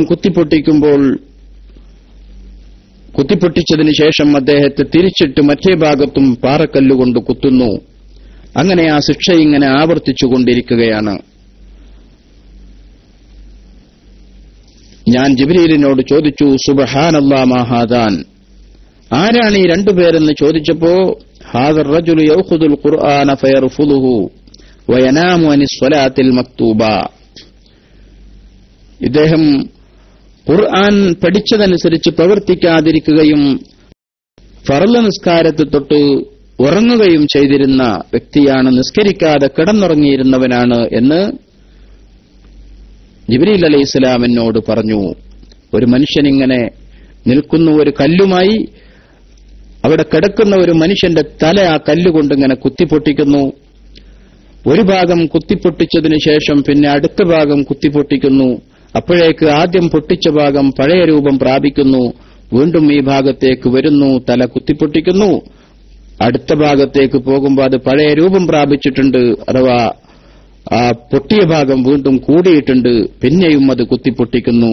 ഇങ്ങനെ ആ ശിക്ഷ ഇങ്ങനെ ആവർത്തിച്ചുകൊണ്ടിരിക്കുമ്പോ ഞാൻ ജിബ്രീൽ അലൈഹിസ്സലാമിനോട് ചോദിച്ചു, ആരാണ് ഈ രണ്ടുപേർ, എന്താണ് ഇവർ ഇങ്ങനെ ഈ ഒരു അവസ്ഥ ഇവർക്ക് നൽകപ്പെടാൻ കാരണമെന്ന് ചോദിച്ചപ്പോ, ഹാദാ റജുലു യഖുദുൽ ഖുർആന ഫയർഫുദുഹു വയനാമു അനിസ്വലാത്തിൽ മക്തൂബ. ഇയാൾ ഖുർആൻ പഠിച്ചതിനെ അവഗണിക്കുകയും ഫർള് നിസ്കാരത്തെ തൊട്ട് ഉറങ്ങുകയും ചെയ്തിരുന്നവനാണ് എന്ന് ജിബ്രീൽ അലൈഹിസ്സലാം എന്നോട് പറഞ്ഞു എന്ന് റസൂലുള്ളാഹി സ്വല്ലല്ലാഹു അലൈഹി വസല്ലം തങ്ങൾ നമുക്ക് വിശദീകരിച്ചു തരികയാണ്. ഒരൊറ്റ കാര്യം കൂടെ പറഞ്ഞ് ഞാൻ അവസാനിപ്പിക്കുന്നു. അങ്ങനെ ഈ സംഭവം ഇസ്രാ മിഅ്റാജിന്റെ രാത്രിയിലാണ് എന്നും അതല്ല മറ്റൊരു സംഭവമാണ് എന്നും ഇങ്ങനെ രണ്ട് രൂപത്തിൽ കാണുന്നുണ്ട്. ഇത് മറ്റൊരിക്കൽ നടന്ന സംഭവമാണ്. റസൂലുള്ളാഹി സ്വല്ലല്ലാഹു അലൈഹി വസല്ലം തങ്ങളെ ജിബ്രീൽ ഇങ്ങനെ കൂട്ടിക്കൊണ്ടുപോയി കാണിച്ചു കൊടുത്തതാണ്. നേരത്തെ നമ്മൾ പറഞ്ഞിരുന്ന റജബ് 27 നടന്ന ഇസ്രാ മിഅ്റാജിന്റെ ആ സംഭവത്തിലല്ല എന്നും കാണുന്നുണ്ട്. ഏതായിരുന്നാലും ഇതിൽ റസൂലുള്ളാഹി സ്വല്ലല്ലാഹു അലൈഹി വസല്ലം തങ്ങൾ പറയുന്നു, ഫന്തലഖ്തു മാഹുമാ, ഞാൻ അവരുടെ രണ്ട് മലക്കുകളുടെ കൂടെ ഞാൻ പോയി. ഫഅതൈനാ അലാ റജുലിൻ മുസ്തൽഖിൻ ലിഖഫാഹു വഇദാ ആഖറു അലൈഹി ബികലൂബിൻ മിൻ ഹദീദ്. ഒരു മനുഷ്യൻ ഇങ്ങനെ മലർന്നു കിടക്കുന്നുണ്ട്. വഇദാ ആഖറു അലൈഹി ബികലൂബിൻ മിൻ ഹദീദ് فإذا هو يأتي أحد شقي وجهه فيشرشر شدقه إلى قفاه ومنخره إلى قفاه وعينه إلى قفاه. ഒരു മനുഷ്യൻ അവിടെ ഇങ്ങനെ മലർന്നു കിടക്കുന്നു. വേറെ ഒരാൾ അദ്ദേഹത്തിന്റെ കയ്യിലുള്ള ഇരുമ്പിന്റെ കൊളുത്തുകൊണ്ട് ആ മനുഷ്യന്റെ വായയും മൂക്കും കണ്ണുമെല്ലാം ഇങ്ങനെ പിളർത്തുകയാണ്. എന്നിട്ടത് പെരടി വരെ അങ്ങനെ വലിച്ചു പൊളിക്കുന്നു. ثم يتحول الى الجانب الاخر, പിന്നെ മറ്റേ ഭാഗത്തേക്ക് ചെന്നിട്ട് فيفعل به مثل ما فعل بالجانب الاول, ആദ്യം ഒരു ഭാഗം വലിച്ചു പൊളിച്ചതിന് ശേഷം പിന്നെ മറ്റേ ഭാഗത്ത് ചെന്ന് ആ ഭാഗവും വായയും കണ്ണും മൂക്കും എല്ലാം പെരടി വരെ വലിച്ചു പിളർക്കുകയാണ്, പൊളിക്കുകയാണ്. നേരത്തെ പറഞ്ഞതുപോലെ തന്നെ ഒരു ഭാഗം പിളർക്കുമ്പോ മറ്റേ ഭാഗം പിളർക്കുമ്പോൾ ആദ്യത്തെ ഭാഗം പഴയ രൂപം പ്രാപിക്കും, വീണ്ടും അങ്ങോട്ട് വന്ന് അത് വലിച്ചു പൊളിക്കുന്നു. അങ്ങനെ ആ ശിക്ഷ തുടർന്നുകൊണ്ടിരിക്കുന്നു. ഖുൽതു സുബ്ഹാനല്ലാഹ് മാ ഹാദാൻ, ആരാണ് ഈ രണ്ടുപേരെന്ന് ഞാൻ ജിബ്രീൽ അലൈഹിസ്സലാമിനോട് ചോദിച്ചപ്പോൾ എന്നോട് പറഞ്ഞു, ഹുവ റജുലു യഗ്ദു മിൻ ബൈതിഹി ഫയക്ദിബുൽ കിദ്ബത തബ്ലുഗുൽ ആഫാഖ്. ഇയാൾ രാവിലെ വീട്ടിൽ നിന്ന് പുറത്തിറങ്ങി പല കളവുകളും പറയുന്നു.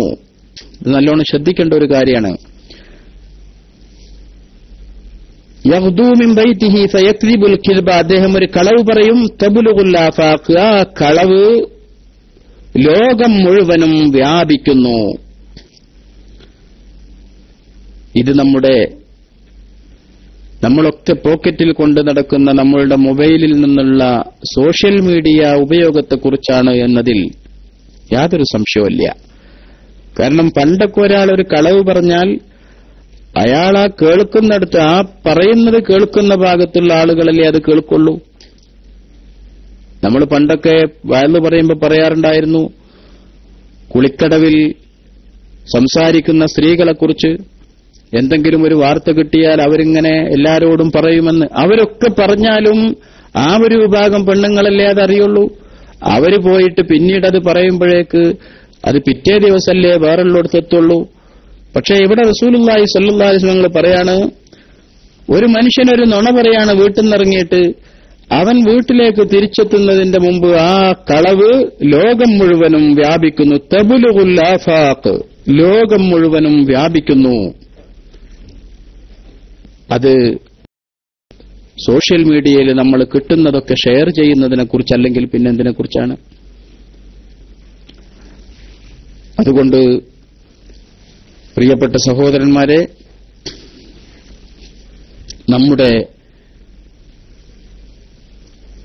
വിലപ്പെട്ട സമയം നമ്മൾ ചെലവഴിക്കുന്നത്, നമ്മുടെ ഈ ക്ലാസ് റൂം അത്തരത്തിലുള്ള അനാവശ്യമായ ഇന്റർനെറ്റ് ഉപയോഗത്തിൽ നിന്നൊക്കെ രക്ഷപ്പെടാനുള്ള ഒരു മാർഗം കൂടിയാണ്. അതുകൊണ്ട് എന്നെ കേൾക്കുന്ന പ്രിയപ്പെട്ട സഹോദരന്മാർ, കഴിയുന്നത്രയും നമ്മുടെ സഹോദരന്മാരെ ക്ലാസ് റൂമുമായി അടുപ്പിക്കുക. ഇവിടെ വന്നിരുന്നാൽ ഏതായാലും, ഞാനെപ്പോഴും സംഘടനാ കാര്യങ്ങൾക്കൊക്കെ ക്ലാസ് എടുക്കുമ്പോൾ പറയാറുണ്ട്, സമസ്തന്റെ പോഷക ഘടകത്തിൽ പ്രവർത്തിച്ചാൽ അവന് തെറ്റായ കാര്യത്തിന് നേതൃത്വം നൽകേണ്ടി വരില്ല. കാരണം മറ്റുള്ള സാംസ്കാരിക സംഘടനകളൊക്കെ ഒരുപാട് നടത്തും, റിലീഫ് പ്രവർത്തനം, അങ്ങനെ ഒരുപാട് നല്ല കാര്യങ്ങൾ നടത്തും. പെരുന്നാളൊക്കെ വരുമ്പോൾ അവരൊരു ഗാനമേളി നടത്തും. അപ്പൊ ഈ ചെയ്ത നല്ല കാര്യങ്ങളൊക്കെ അതോടുകൂടി അങ്ങോട്ട് ബാത്തിലായിപ്പോയി. എന്നാൽ സംസ്ഥയുടെ ഏതെങ്കിലും ഒരു കീഴ്ഘടകങ്ങളിൽ പ്രവർത്തിച്ചാൽ അത്തരത്തിലുള്ള യാതൊരു ദുർഗതിയും ഒരാൾക്ക് വരാനില്ല. അതുകൊണ്ട് ചെലവഴിക്കുന്ന സമയം മുഴുവനും അല്ലാഹുവിങ്കൽ പ്രതിഫലം കിട്ടാനുള്ള ഏറ്റവും നല്ല മാർഗം സമസ്തയുടെ കീഴ്ഘടകങ്ങളിൽ പ്രവർത്തിക്കുക എന്നുള്ളതാണ് എന്ന് നമുക്ക് പിന്നെ എപ്പോഴും പറയാറുള്ളത് പോലെ, നമ്മുടെ ക്ലാസ് റൂമിൽ വന്നിരുന്നാൽ ഒരിക്കലും നമ്മളൊരു തെറ്റായ കാര്യത്തിൽ പങ്കെടുക്കേണ്ടി വരില്ല എന്നതിൽ സംശയമില്ല. അതിനും നമ്മുടെ ക്ലാസ് റൂമേ അതിന് പറ്റുന്നതുള്ളൂ എന്നുകൂടെ അടിവരയിട്ട് നമുക്ക് പറയാൻ സാധിക്കും. കാരണം ഇവിടെ സുന്നത്ത് ജമാഅത്തിന്റെ കാര്യങ്ങൾ, ഏതെങ്കിലും ഇബാദത്തുകൾ സംബന്ധമായ കാര്യങ്ങൾ, അല്ലെങ്കിൽ നമുക്ക് പഠിക്കാൻ അത്യാവശ്യമായ തർക്കത്തിലിരിക്കുന്ന ഏതെങ്കിലും ആശയസംബന്ധമായ പഠനങ്ങൾ, ഇങ്ങനെയൊക്കെയുള്ള നല്ല ചർച്ചകൾ മാത്രമേ നമ്മളെ ക്ലാസ് റൂമിൽ നടക്കാറുള്ളൂ. അനാവശ്യമായി മഹാന്മാരായ പണ്ഡിതന്മാരെ തെറി പറയുകയോ, അല്ലെങ്കിൽ നമ്മൾ ആദ്യം പറഞ്ഞതുപോലെ തെറിപ്രഭാഷണം നടത്തുകയോ, അങ്ങനെ ഖുത്ബ ഉൽ ഫിത്നയായിട്ടുള്ള ഖുത്ബകളൊന്നും സംസാരങ്ങളൊന്നും നമ്മുടെ ക്ലാസ് റൂമിൽ ഉണ്ടാവാറില്ല. ഇവിടെ ചില ആളുകൾ പറയാറുണ്ട്, എന്തിനാണ് ഇങ്ങനെ കുറ്റം പറയണത്? നമ്മൾ പറയുന്നത് കുറ്റല്ല, പിന്നെ പറയണത് കുറ്റായിപ്പോണേന് നമ്മൾ ഉത്തരവാദികളല്ലല്ലോ. പറയണതൊക്കെ കുറ്റാകുകയാണെങ്കിൽ ഇപ്പൊ നമ്മളെന്താ ചെയ്യണു? അവർക്ക് കുറ്റമേ അവരുടെ അടുക്കലുള്ളൂവെങ്കിൽ പിന്നെ അത് പറഞ്ഞാൽ പിന്നെ അത് കുറ്റമല്ലാണ്ടാവുമോ? അത് നമ്മളെ കുഴപ്പമില്ല. നമ്മൾ പറയുന്നത് ചില വസ്തുതകളാണ്, അത് പറയാതിരിക്കാൻ നിവൃത്തിയില്ല. കാരണം ആളുകൾ അതിൽ കുടുങ്ങിപ്പോകരുതല്ലോ എന്ന് വിചാരിച്ചിട്ടാണ് പറയണത്. അതും പലതും നമ്മൾ വേണമെന്ന് വിചാരിച്ച് പറയല്ല, നിവൃത്തിയില്ലാതെ പറഞ്ഞു പോണതാണ്. എന്നാലും നമ്മൾ പറഞ്ഞതും പറയാതിരിക്കുന്നതും വെച്ച് നോക്കുമ്പോൾ 1% നമ്മൾ പറയുന്നുള്ളൂ. അറിഞ്ഞതിന്റെ 1% നമ്മൾ പറയുന്നുള്ളൂ. അത് ആളുകൾ കുടുങ്ങിപ്പോകാതിരിക്കാനാണ്, കുടുങ്ങിപ്പോയവർ രക്ഷപ്പെടാനും കൂടി വേണ്ടിയാണ്. അല്ലാതെ ഒരാളെയും വ്യക്തിഹത്യ നടത്തലോ കുറ്റം പറയലോ ഒന്നും നമ്മുടെ ലക്ഷ്യമല്ല. ചുരുക്കി പറഞ്ഞാൽ, ഞാൻ പറഞ്ഞു വന്നത്, നമ്മുടെ ക്ലാസ് റൂം എന്നുള്ളത് നല്ല കാര്യങ്ങൾക്ക് വേണ്ടി മാത്രം ഉപയോഗിക്കുന്നതാണ്. അതുകൊണ്ട് ഇന്റർനെറ്റിന്റെ ലോകത്ത് നിന്ന് രക്ഷപ്പെടാൻ കൂടി ഇത് വലിയ ഒരു മാർഗമാണ് എന്ന് ഇത് മനസ്സിലാക്കിയ നമ്മൾ മറ്റുള്ളവരെ കൂടെ മനസ്സിലാക്കി കൊടുക്കണം. അല്ലാഹു സുബ്ഹാനഹു വ തആല നമുക്ക് അതിന് തൗഫീക്ക് നൽകുമാറാകട്ടെ. ഇത്രയും നേരം പറഞ്ഞതും കേട്ടതുമൊക്കെ റബ്ബുൽ ഇസ്സത്തായ തമ്പുരാൻ നമ്മളിൽ നിന്ന് കബൂൽ ചെയ്യുകയും അർഹമായ പ്രതിഫലം നൽകി അനുഗ്രഹിക്കുകയും ചെയ്യുമാറാകട്ടെ. ഒരാള് ബാങ്ക് ലോണ് എടുക്കൽ ഹറാമല്ലേ എന്ന് ചോദിച്ചിട്ടുണ്ട്. ബാങ്ക് ലോണ് ഇസ്ലാമിക് ബാങ്കിൽ നിന്നാണെങ്കിൽ ഹറാമല്ല, അല്ലെങ്കിൽ ഹറാമാണ്. ഇസ്ലാമിക് ബാങ്കിംഗ് സമ്പ്രദായം നടക്കുന്നുണ്ട്, അവിടെ ലോണും കിട്ടും. അവിടുന്ന് എടുക്കലാണെങ്കിൽ ഹറാമില്ല. അല്ലാത്ത സാധാരണ അനിസ്ലാമിക ബാങ്കുകളിൽ, അത് ആ ബാങ്ക് സ്ഥിതി ചെയ്യുന്നത് ഇസ്ലാമിക രാജ്യങ്ങളിലാണെങ്കിൽ പോലും, അനിസ്ലാമിക ബാങ്കിംഗ് ആണെങ്കിൽ അതിൽ നിന്ന് ലോൺ എടുക്കൽ ഹറാം തന്നെയാണ്.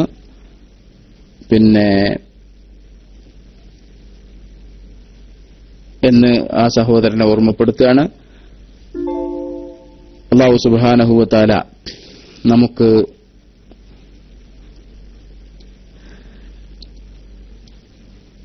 കൂടുതൽ നല്ല കാര്യങ്ങൾ പഠിക്കാനുള്ള അവസരങ്ങൾ നൽകി അനുഗ്രഹിക്കുമാറാകട്ടെ.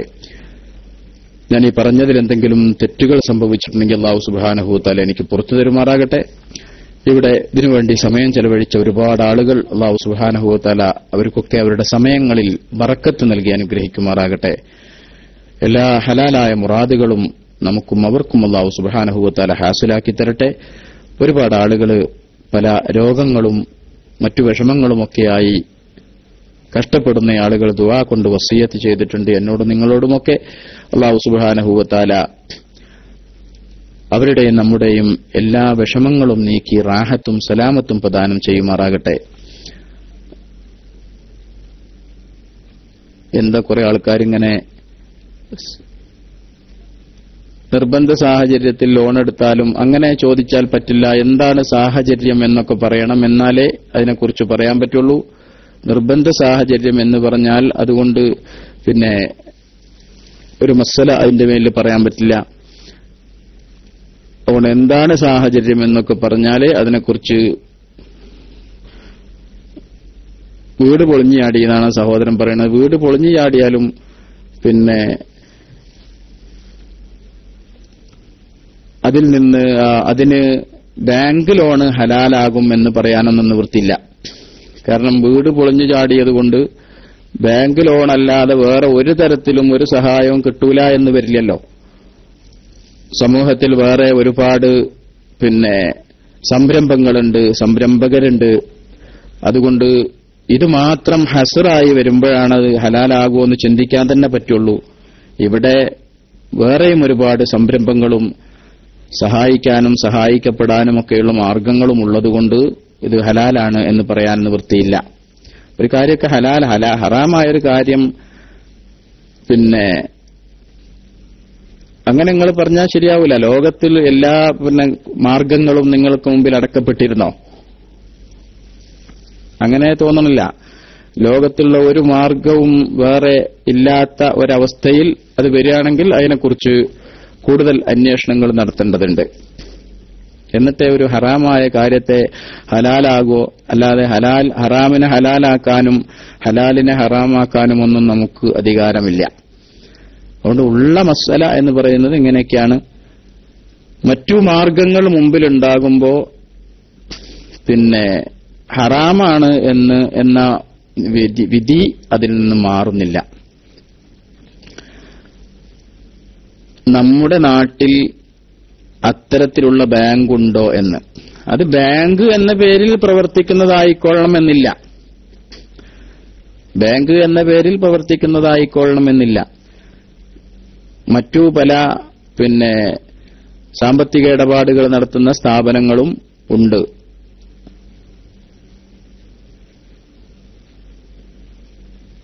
ഇനി ഒരു നാട്ടിൽ അങ്ങനെ ഒന്നും പിന്നെ ഇസ്ലാമിക് ബാങ്ക് ഇല്ല എന്നുള്ളത് കൊണ്ടും മറ്റുള്ള ബാങ്കിങ് ഹലാലാണ് എന്ന് പറയാൻ പറ്റില്ല.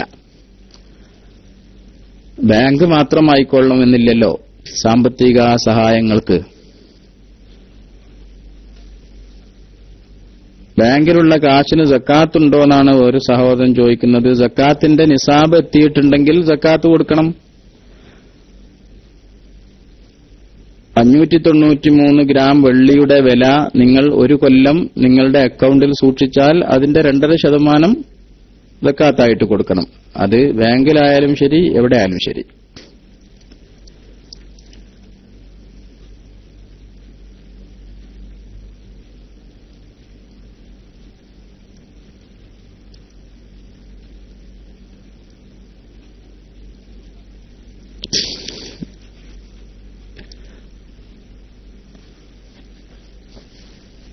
വണ്ടി അടവിനെടുക്കൽ അത് പിന്നെ മസല വേറെയാണ് നിങ്ങൾ ചോദിക്കുന്നത്. അത് ഇൻഷുറൻസിന്റെ കാര്യമാണ്.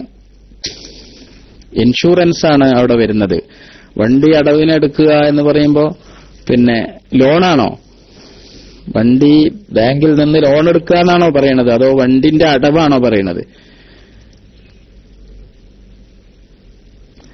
വണ്ടി അടവിനെടുക്കൽ എന്നാണ് ചോദിച്ചിട്ടുള്ളത്. വണ്ടി അടവിനെടുക്കൽ എന്ന് പറഞ്ഞാൽ നിങ്ങൾ ബാങ്കിൽ നിന്ന് ലോൺ എടുത്തിട്ടാണോ, അതോ നിങ്ങൾ പൈസ ഇങ്ങനെ ഇൻസ്റ്റാൾമെന്റ് ആയിട്ട് അടച്ചു കൊടുക്കുകയാണോ?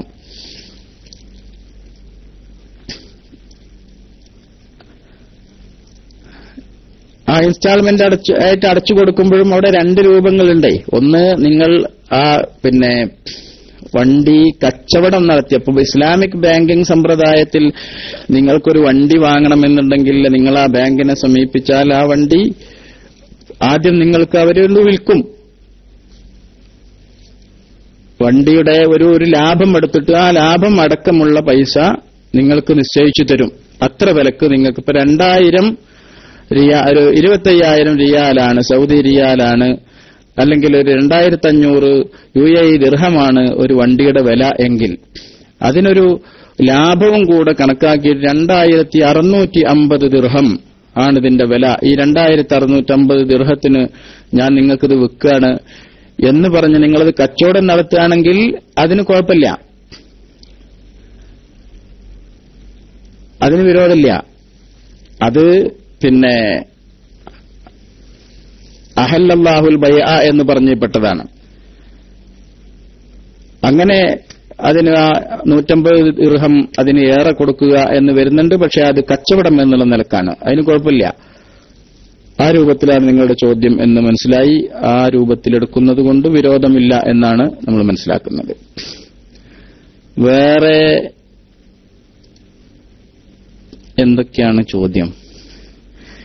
സത്യത്തിൽ ഇപ്പൊ ഞാനിത് അങ്ങനെ ഒരു ചോദ്യത്തിന് മറുപടി പറയണ പണ്ഡിതനായിട്ടൊന്നും അല്ലട്ടോ, അങ്ങനെയൊന്നും ആരും വിചാരിക്കരുതേ. ഈ റൂമിൽ ആളുകൾ കുറവാണോന്ന്, അത് കുറവാണെങ്കിൽ നിങ്ങൾക്ക് എന്താ ബേജാറൂട്ടിയെ? ഇവിടെ ഉള്ള ആൾക്കാർ ഇവിടെ ഇരുന്ന് കേൾക്കുന്നുണ്ട്, നിങ്ങൾക്ക് വേണമെങ്കിൽ ഇരുന്ന് കേട്ടോളി, പോണെങ്കിൽ പോയിക്കോളി.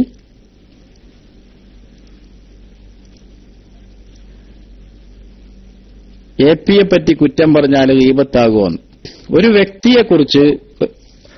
ഒരു വ്യക്തി എന്ന നിലക്ക് എടുത്തു പറയുകയാണെങ്കിൽ അതിന്റെ അസ്ലു മസ്സല ഹറാമാണ്. എന്നാൽ ചില പ്രത്യേക കാരണങ്ങൾ അനുവദിക്കപ്പെടുന്നതായി പറഞ്ഞിട്ടുണ്ട്. ആ കാരണങ്ങളിൽ പെട്ടതാണെങ്കിൽ അതിന് കുറ്റുണ്ടാവില്ല. അസ്ലു മസ്സല ഒരു വ്യക്തിയെക്കുറിച്ച് വ്യക്തിപരമായി അയാൾക്കിഷ്ടമില്ലാത്തത് പറയൽ ഗീബത്താണ്, അത് കുറ്റകരവുമാണ്. എന്നാൽ ഈ ഗീബത്ത് തന്നെ ചില സന്ദർഭങ്ങളിൽ അനുവദിക്കപ്പെട്ടതായി പറഞ്ഞിട്ടുണ്ട്. ആ സന്ദർഭങ്ങളിൽ ഏതെങ്കിലും പെട്ടതാണെങ്കിൽ അതിന് വിരോധമില്ല, അഥവാ അത് കുറ്റകരമായ ഗീബത്തിൽപ്പെടില്ല.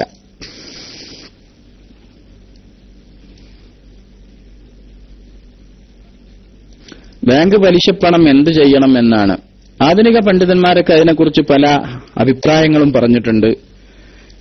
അതിന്റെ രത്നചുരുക്കം ഇങ്ങനെയാണ്: സ്വന്തം ആവശ്യത്തിനോ സ്വന്തം കുടുംബത്തിന്റെ ആവശ്യത്തിനോ ഉപയോഗിക്കാത്ത രൂപത്തിൽ സമൂഹത്തിന് മൊത്തം ഉപകരിക്കുന്ന ഏതെങ്കിലും മാർഗത്തിലേക്ക് അതിനെ തിരിച്ചുവിടുക എന്നുള്ളതാണ്. അതായത് ആദ്യമായി വല്ല പൊതുവഴി ഉണ്ടാക്കാനോ അല്ലെങ്കിൽ പാവപ്പെട്ട ആളുകൾക്ക് വല്ല കക്കൂസ് പോലുള്ള കാര്യങ്ങളൊക്കെ ഉണ്ടാക്കിക്കൊടുക്കാനോ ഒക്കെയാണ് ആദ്യം അതിന്റെ ഒന്നാം സ്ഥാനത്ത് ഉപയോഗിക്കേണ്ടത്. ഇനി പാവപ്പെട്ട ആളുകൾക്ക് വീട് നിർമ്മിച്ചു കൊടുക്കുക പോലുള്ള കാര്യങ്ങൾക്കും ഉപയോഗിക്കാമെന്ന് ആധുനിക പണ്ഡിതന്മാർ പറഞ്ഞതായി കാണുന്നുണ്ട്. ഞാൻ ആദ്യം പറഞ്ഞതാണ് കൂടുതൽ സൂക്ഷ്മമായ മാർഗം. ബാങ്കിന് അത് കൊടുക്കാതെ എടുക്കുകയും അങ്ങനെ എടുത്തതിനു ശേഷം ഇത്തരത്തിലുള്ള ആളുകൾക്ക് ഉപകാരപ്പെടുന്ന മാർഗത്തിൽ അതിനെ വിനിയോഗിക്കുകയും ചെയ്യുക. അത് തന്നെ ഭക്ഷണം കഴിക്കുന്ന രൂപത്തിലേക്ക് വരാതെ, ഉള്ളിലേക്ക് വരാത്ത രൂപത്തിൽ അതിനെ ഉപയോഗിക്കാൻ വേണ്ടി ശ്രമിക്കണം, സ്വന്തമായാലും മറ്റുള്ളവരായാലും. അപ്പൊ യതീം കുട്ടികൾക്ക് ഭക്ഷണം കൊടുക്കാനൊന്നും അത് ഉപയോഗിക്കരുത്. ചില ആൾക്കാരൊക്കെ യതീം കുട്ടികളുടെ പേരിൽ പലിശപ്പണമൊക്കെ വാങ്ങിക്കൊണ്ടുപോയതായിട്ട് പറയാറുണ്ടായിരുന്നു. അങ്ങനെ ഉണ്ടായിട്ടുണ്ടെങ്കിൽ അത് ശരിയല്ല എന്നുള്ളതാണ്. കാരണം പലിശ തിന്നുന്നതിനെ കുറിച്ചാണ് കൂടുതൽ ആക്ഷേപങ്ങൾ വന്നിട്ടുള്ളത്. ശിക്ഷയുടെ കഠിനമായ വശങ്ങളൊക്കെ അങ്ങനെയാണ് പറഞ്ഞിട്ടുള്ളത്. അസൂയ കാരണം അതല്ലേ നടക്കുന്നത്? എന്താണ് അത് മുസ്ലിങ്ങൾക്ക് കൊടുക്കാൻ പറ്റുമെന്ന്. അതാ പറഞ്ഞത്, ഇങ്ങനെയുള്ള കാര്യങ്ങൾക്കൊക്കെ കൊടുക്കാൻ മുസ്ലിങ്ങൾക്ക് വല്ല അവർ ഭക്ഷണം കഴിക്കുന്ന ഭക്ഷണത്തിനല്ലാത്ത മറ്റു കാര്യങ്ങൾക്ക് ചികിത്സക്ക് വരെയൊക്കെ ഉപയോഗിക്കാമെന്ന് ഇപ്പൊ അതിനെക്കുറിച്ച് പറഞ്ഞു കാണുന്നുണ്ട്. അങ്ങനെയാണ് മനസ്സിലാക്കാൻ സാധിച്ചിട്ടുള്ളത്.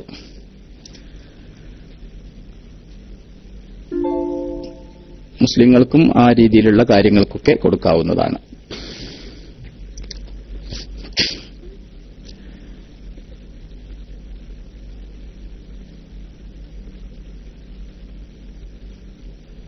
എവിടുന്ന് പഠിച്ചു പുതിയ ഫത്വ? ഇവിടെ ഒരു ഫത്വയും പറഞ്ഞിട്ടില്ല പൊന്നാര ഹബീബേ, ഒരു ഫത്വയും പറഞ്ഞിട്ടില്ല.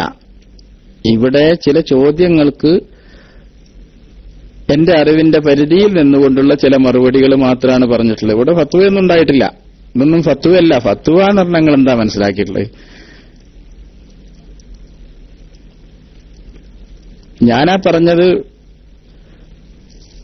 ലോക പണ്ഡിതന്മാരൊക്കെ അവരുടെ കിതാബുകളിൽ രേഖപ്പെടുത്തിയ കാര്യമാണ്.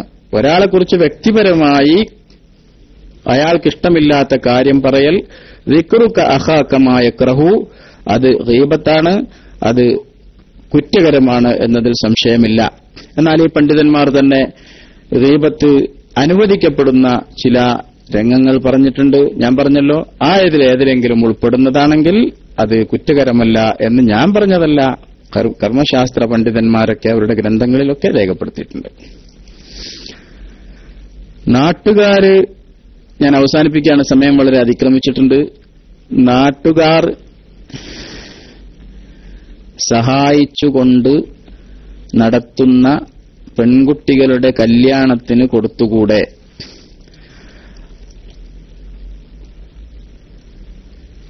അതിനെക്കുറിച്ച് കൂടുതൽ പഠിക്കേണ്ടതാണ്. അങ്ങനെ കൊടുക്കാമെന്നാണ് ഇപ്പോ ഞാൻ നേരത്തെ പറഞ്ഞതുപോലെ പുതിയ പണ്ഡിതന്മാരൊക്കെ ഇതിലൊക്കെ ഗവേഷണം നടത്തി കർമ്മശാസ്ത്ര മേഖലയിലൊക്കെ കൂടുതൽ പഠനം നടത്തുന്ന ആധുനിക പണ്ഡിതന്മാരൊക്കെ അങ്ങനെ പറഞ്ഞിട്ടുണ്ട്. സ്വന്തം ഉപയോഗത്തിനല്ലാതെ സമൂഹത്തിന്റെ മറ്റു ഉപയോഗങ്ങൾക്കൊക്കെ അത് ആകാമെന്നുണ്ട്. എന്നാൽ അവരൊക്കെ തന്നെ പറയുന്നുണ്ട് ഭക്ഷണം കഴിക്കുന്ന കാര്യങ്ങൾക്ക് എടുക്കരുത് എന്ന്. കാര്യങ്ങൾക്കൊക്കെ നിവൃത്തിയില്ലെങ്കിൽ ഉപയോഗിക്കാവുന്നതാണ് എന്ന് തന്നെയാണ് മനസ്സിലാവുന്നത്.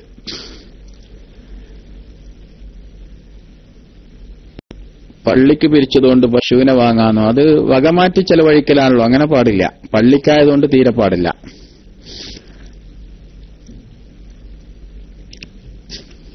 പശുവിനെ വാങ്ങണ കാശ് തന്നെ ഉണ്ടല്ലോ ഇഷ്ടം പോലെ, അതുകൊണ്ട് പശുവിനെ വാങ്ങിയാ പോരെ. അസ്സലാമു അലൈക്കും ഉസ്താദെ, നാട്ടിൽ പോകാൻ ആഗ്രഹിക്കുന്നു, ഷോപ്പിൽ ജോലിക്കാരില്ലാത്ത പ്രശ്നമുണ്ട്, ദുആ ചെയ്യണം. അല്ലാഹു സുബ്ഹാനഹു വ തആല നിങ്ങൾക്ക് അതിനുള്ള വഴി എളുപ്പമാക്കി തരട്ടെ. റാഹത്തോടുകൂടി സന്തോഷത്തോടുകൂടി പോയി കുടുംബത്തെയൊക്കെ കണ്ട് റാഹത്തായി തിരിച്ചു വരാൻ അല്ലാഹു തആല വഴി എളുപ്പമാക്കി തരട്ടെ. മാസം അടവാകുമ്പോ പൈസ കൂടുന്നു, അത് നേരത്തെ പറഞ്ഞല്ലോ. അതിന്റെ രീതി ഏതാണെന്ന്. വീട്ടിന്റെ അടുത്തുള്ള പറമ്പ് വാങ്ങാൻ അല്ലെങ്കിൽ വേറെ ആൾ എടുക്കും എന്ന് ഭയപ്പെട്ടാൽ അതിന് പലിശ വാങ്ങാമാണോ? വേറെ ആൾ എടുക്കുകയാണെങ്കിൽ എടുത്തോട്ടെ, നിങ്ങൾ എന്താ ബേജാറാകണ? എല്ലാ പറമ്പും നിങ്ങൾ തന്നെ വാങ്ങിക്കൊള്ളണമെന്നുണ്ടോ? വീടിന്റെ അടുത്തുള്ള പറമ്പ് നിങ്ങൾ തന്നെ വാങ്ങണമെന്നുണ്ടോ? അതിനൊന്നും പലിശ എടുക്കൽ ഹലാലാണെന്ന് പറയാൻ നിവൃത്തില്ല. അടുത്തുള്ള പറമ്പ് വാങ്ങാനേ ലോൺ എടുക്കൽ ഹലാലാണെന്നൊന്നും പറയാൻ നിവൃത്തില്ല. ഞാൻ കണ്ടിട്ടില്ല മസല.